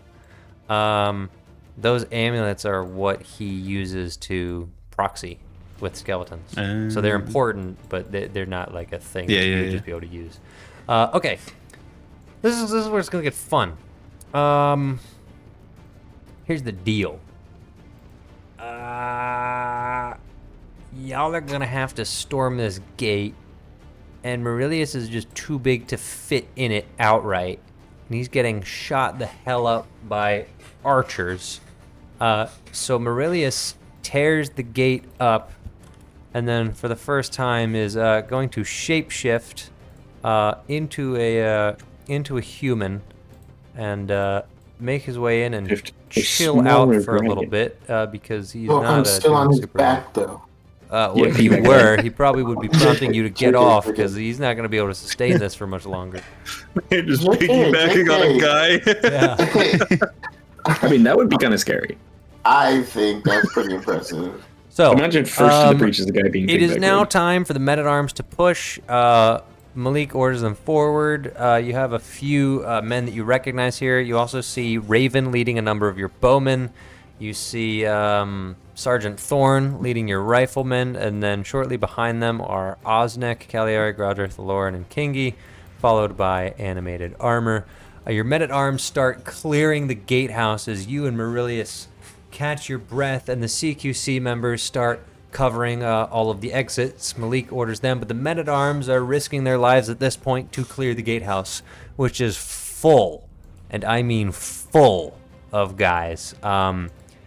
It is pretty quick for a lot of them to surrender, but that doesn't mean that there isn't a lot of bloodshed. The gatehouse very quickly becomes a violent and bloody scene. A lot of the archers, once you reach them, completely surrender, and you take them hostage on the second floor. I would like somebody to roll insight. Or we could How just many use men-at-arms certain are in that- individuals. There's like that group? 100 or 50. Let me verify. I mean, you have a bunch of... you have 50 men-at-arms. These are your men, basically. Zara, Roshan, all of the allied factions are holding the city while you charge, effectively, and have dealt with City Watch and are holding the back line. But all of your men are at the forefront. So, the building is taken, and then Roger, what is your passive investigation? For insight. I don't think insight's gonna work. I think I need investigation instead of insight. Okay. No, I didn't say Well, then I rolled a 24 investigation. Okay. That works for me. I was gonna use passive, which is 25, but it doesn't matter. I was fighting for my words. Either way, I was pretty sure that you passed the DC regardless. Roger. The smell that the rifleman put off is very distinct. The smell of gunpowder. And as the rifles are going, there's sometimes at camp where the aroma would waft through. Gunpowder has a very distinct smell that you've grown a particular attentiveness to. This place smells like gunpowder, and you haven't fired a single thing yet. And as you begin looking around the ground, the gravel is clearly not exclusively gravel, but is mixed with something explosive. This building is a powder keg, and is a trap. Powder keg. Wait, there's a building of riflemen? No, in the building, there's a bunch of gunpowder-like substance on the ground mixed in with the gravel. The floor is C4.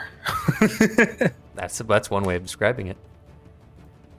You have men-at-arms strewn throughout the building. You guys are still at the entrance, as is Malik. And you're fairly certain that something's about to happen. So we gotta call everyone back and evacuate. Fall back. Fall back in an orderly fashion. Fall back in an orderly fashion. All right. Retreat. Okay. You guys... Definitely call everyone out of the building, but don't wait for them. Okay, yeah. So you guys all exit the building. You're telling me to abandon my men. Including Osmek. Okay, then blow up with them, man. A good amount of the I'm being CQC guys vaporized. go out. The bowmen and riflemen begin backing up. It's a bit of a slow, arduous process. And as you make your way out, most of the CQC men get their way out, and some of the men-at-arms are going out a little confused. Some of them still on the upper floors. The entire building, in a flash of light, erupts, and rubble spews everywhere. The guardhouse is completely destroyed, and rubble smacks into your CQC. King Ethalor, Osnak, Grodger, Cagliari, Malachi, Maurilius, everybody needs to make a dexterity saving throw. I got a 15. DC 20. Oh. Oof. I got a 16. Oh, but I still have the bless potion on me that I haven't been paying attention to. Hey, that got me there. Gets you to the DC.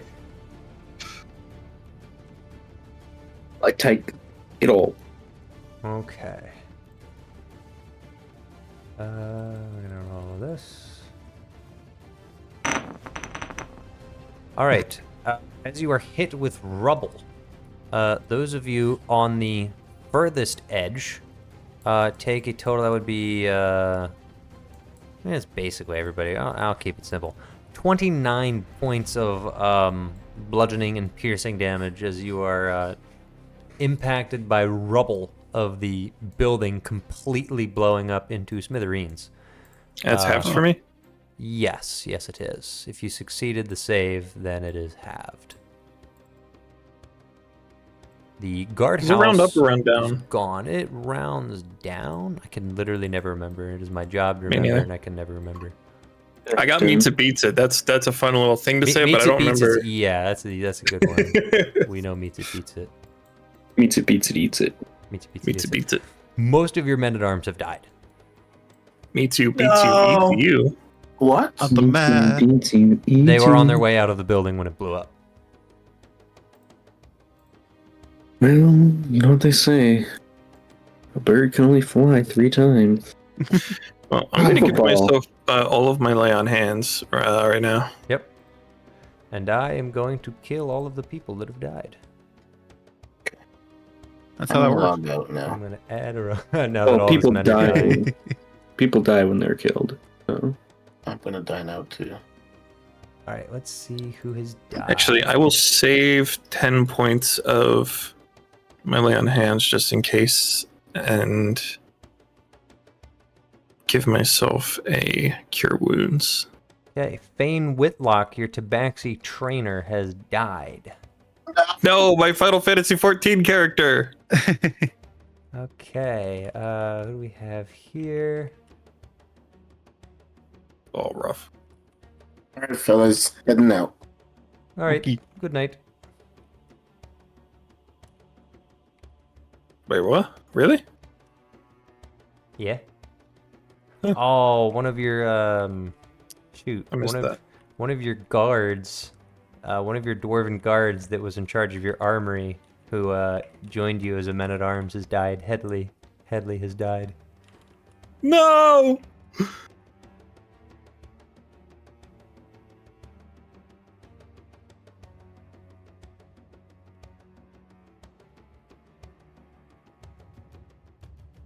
Some of these guys are lesser known characters, we'll say. You would call them background characters, or even, dare I say, Extras? extra, read all about it. Mother, I got a role in the war. I will be one of the people that dies. Oh, that's great, Bart. That's great, Timothy Arlehue. Timothy? You heard him. I'm so glad you combined those two names to name me Mother. Now have a good dying explosion. That's what it says in the script. Okay, My name's gonna look really funny on a gravestone, mother. Have a Payne good time. Whitlock, Elwood Freeland, Lucas Carpenter, Foster Interesting. Capel, Alton Devereaux, Darrell Jacobs, Truman Grimshaw, Headley, Arden Dalton Kyson, Harper We don't know. Hardin, Winston Leah, Dick Donaldson. Yeah, they're all dead. Bing bang boom. I'll knock All off my some of your greatest characters CQ. survived. I'll knock off some of your CQC guys later. But for the time being, a rather mundane but real problem presents itself, one which you will have to solve shortly. Just as soon as I wrap this up. From the academy march a number of other battle mages, Ugh, these fucking guys. joined by a number of palace guards as well.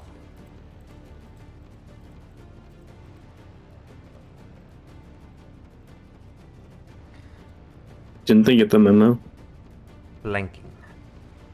And I think Memo? that Mass suggestion. that is where we will leave the siege. You're supposed to be somewhere else. That is where we will leave the siege as it stands. The bridge leading up to the promenade has been destroyed, and so there is a ramp, but it is now largely cut off. You can probably climb up it, although it would be a little bit of work in getting through the rubble. And there are now archers that are still firing at the party actively. So, I think Osnek can put up a wall of force to stop most of the arrows, and I believe I can calculate out how large that will be. But as it stands, you will be under siege in the open at the top of the hill, about to make your way onto the promenade. 10 foot by 10 foot panels.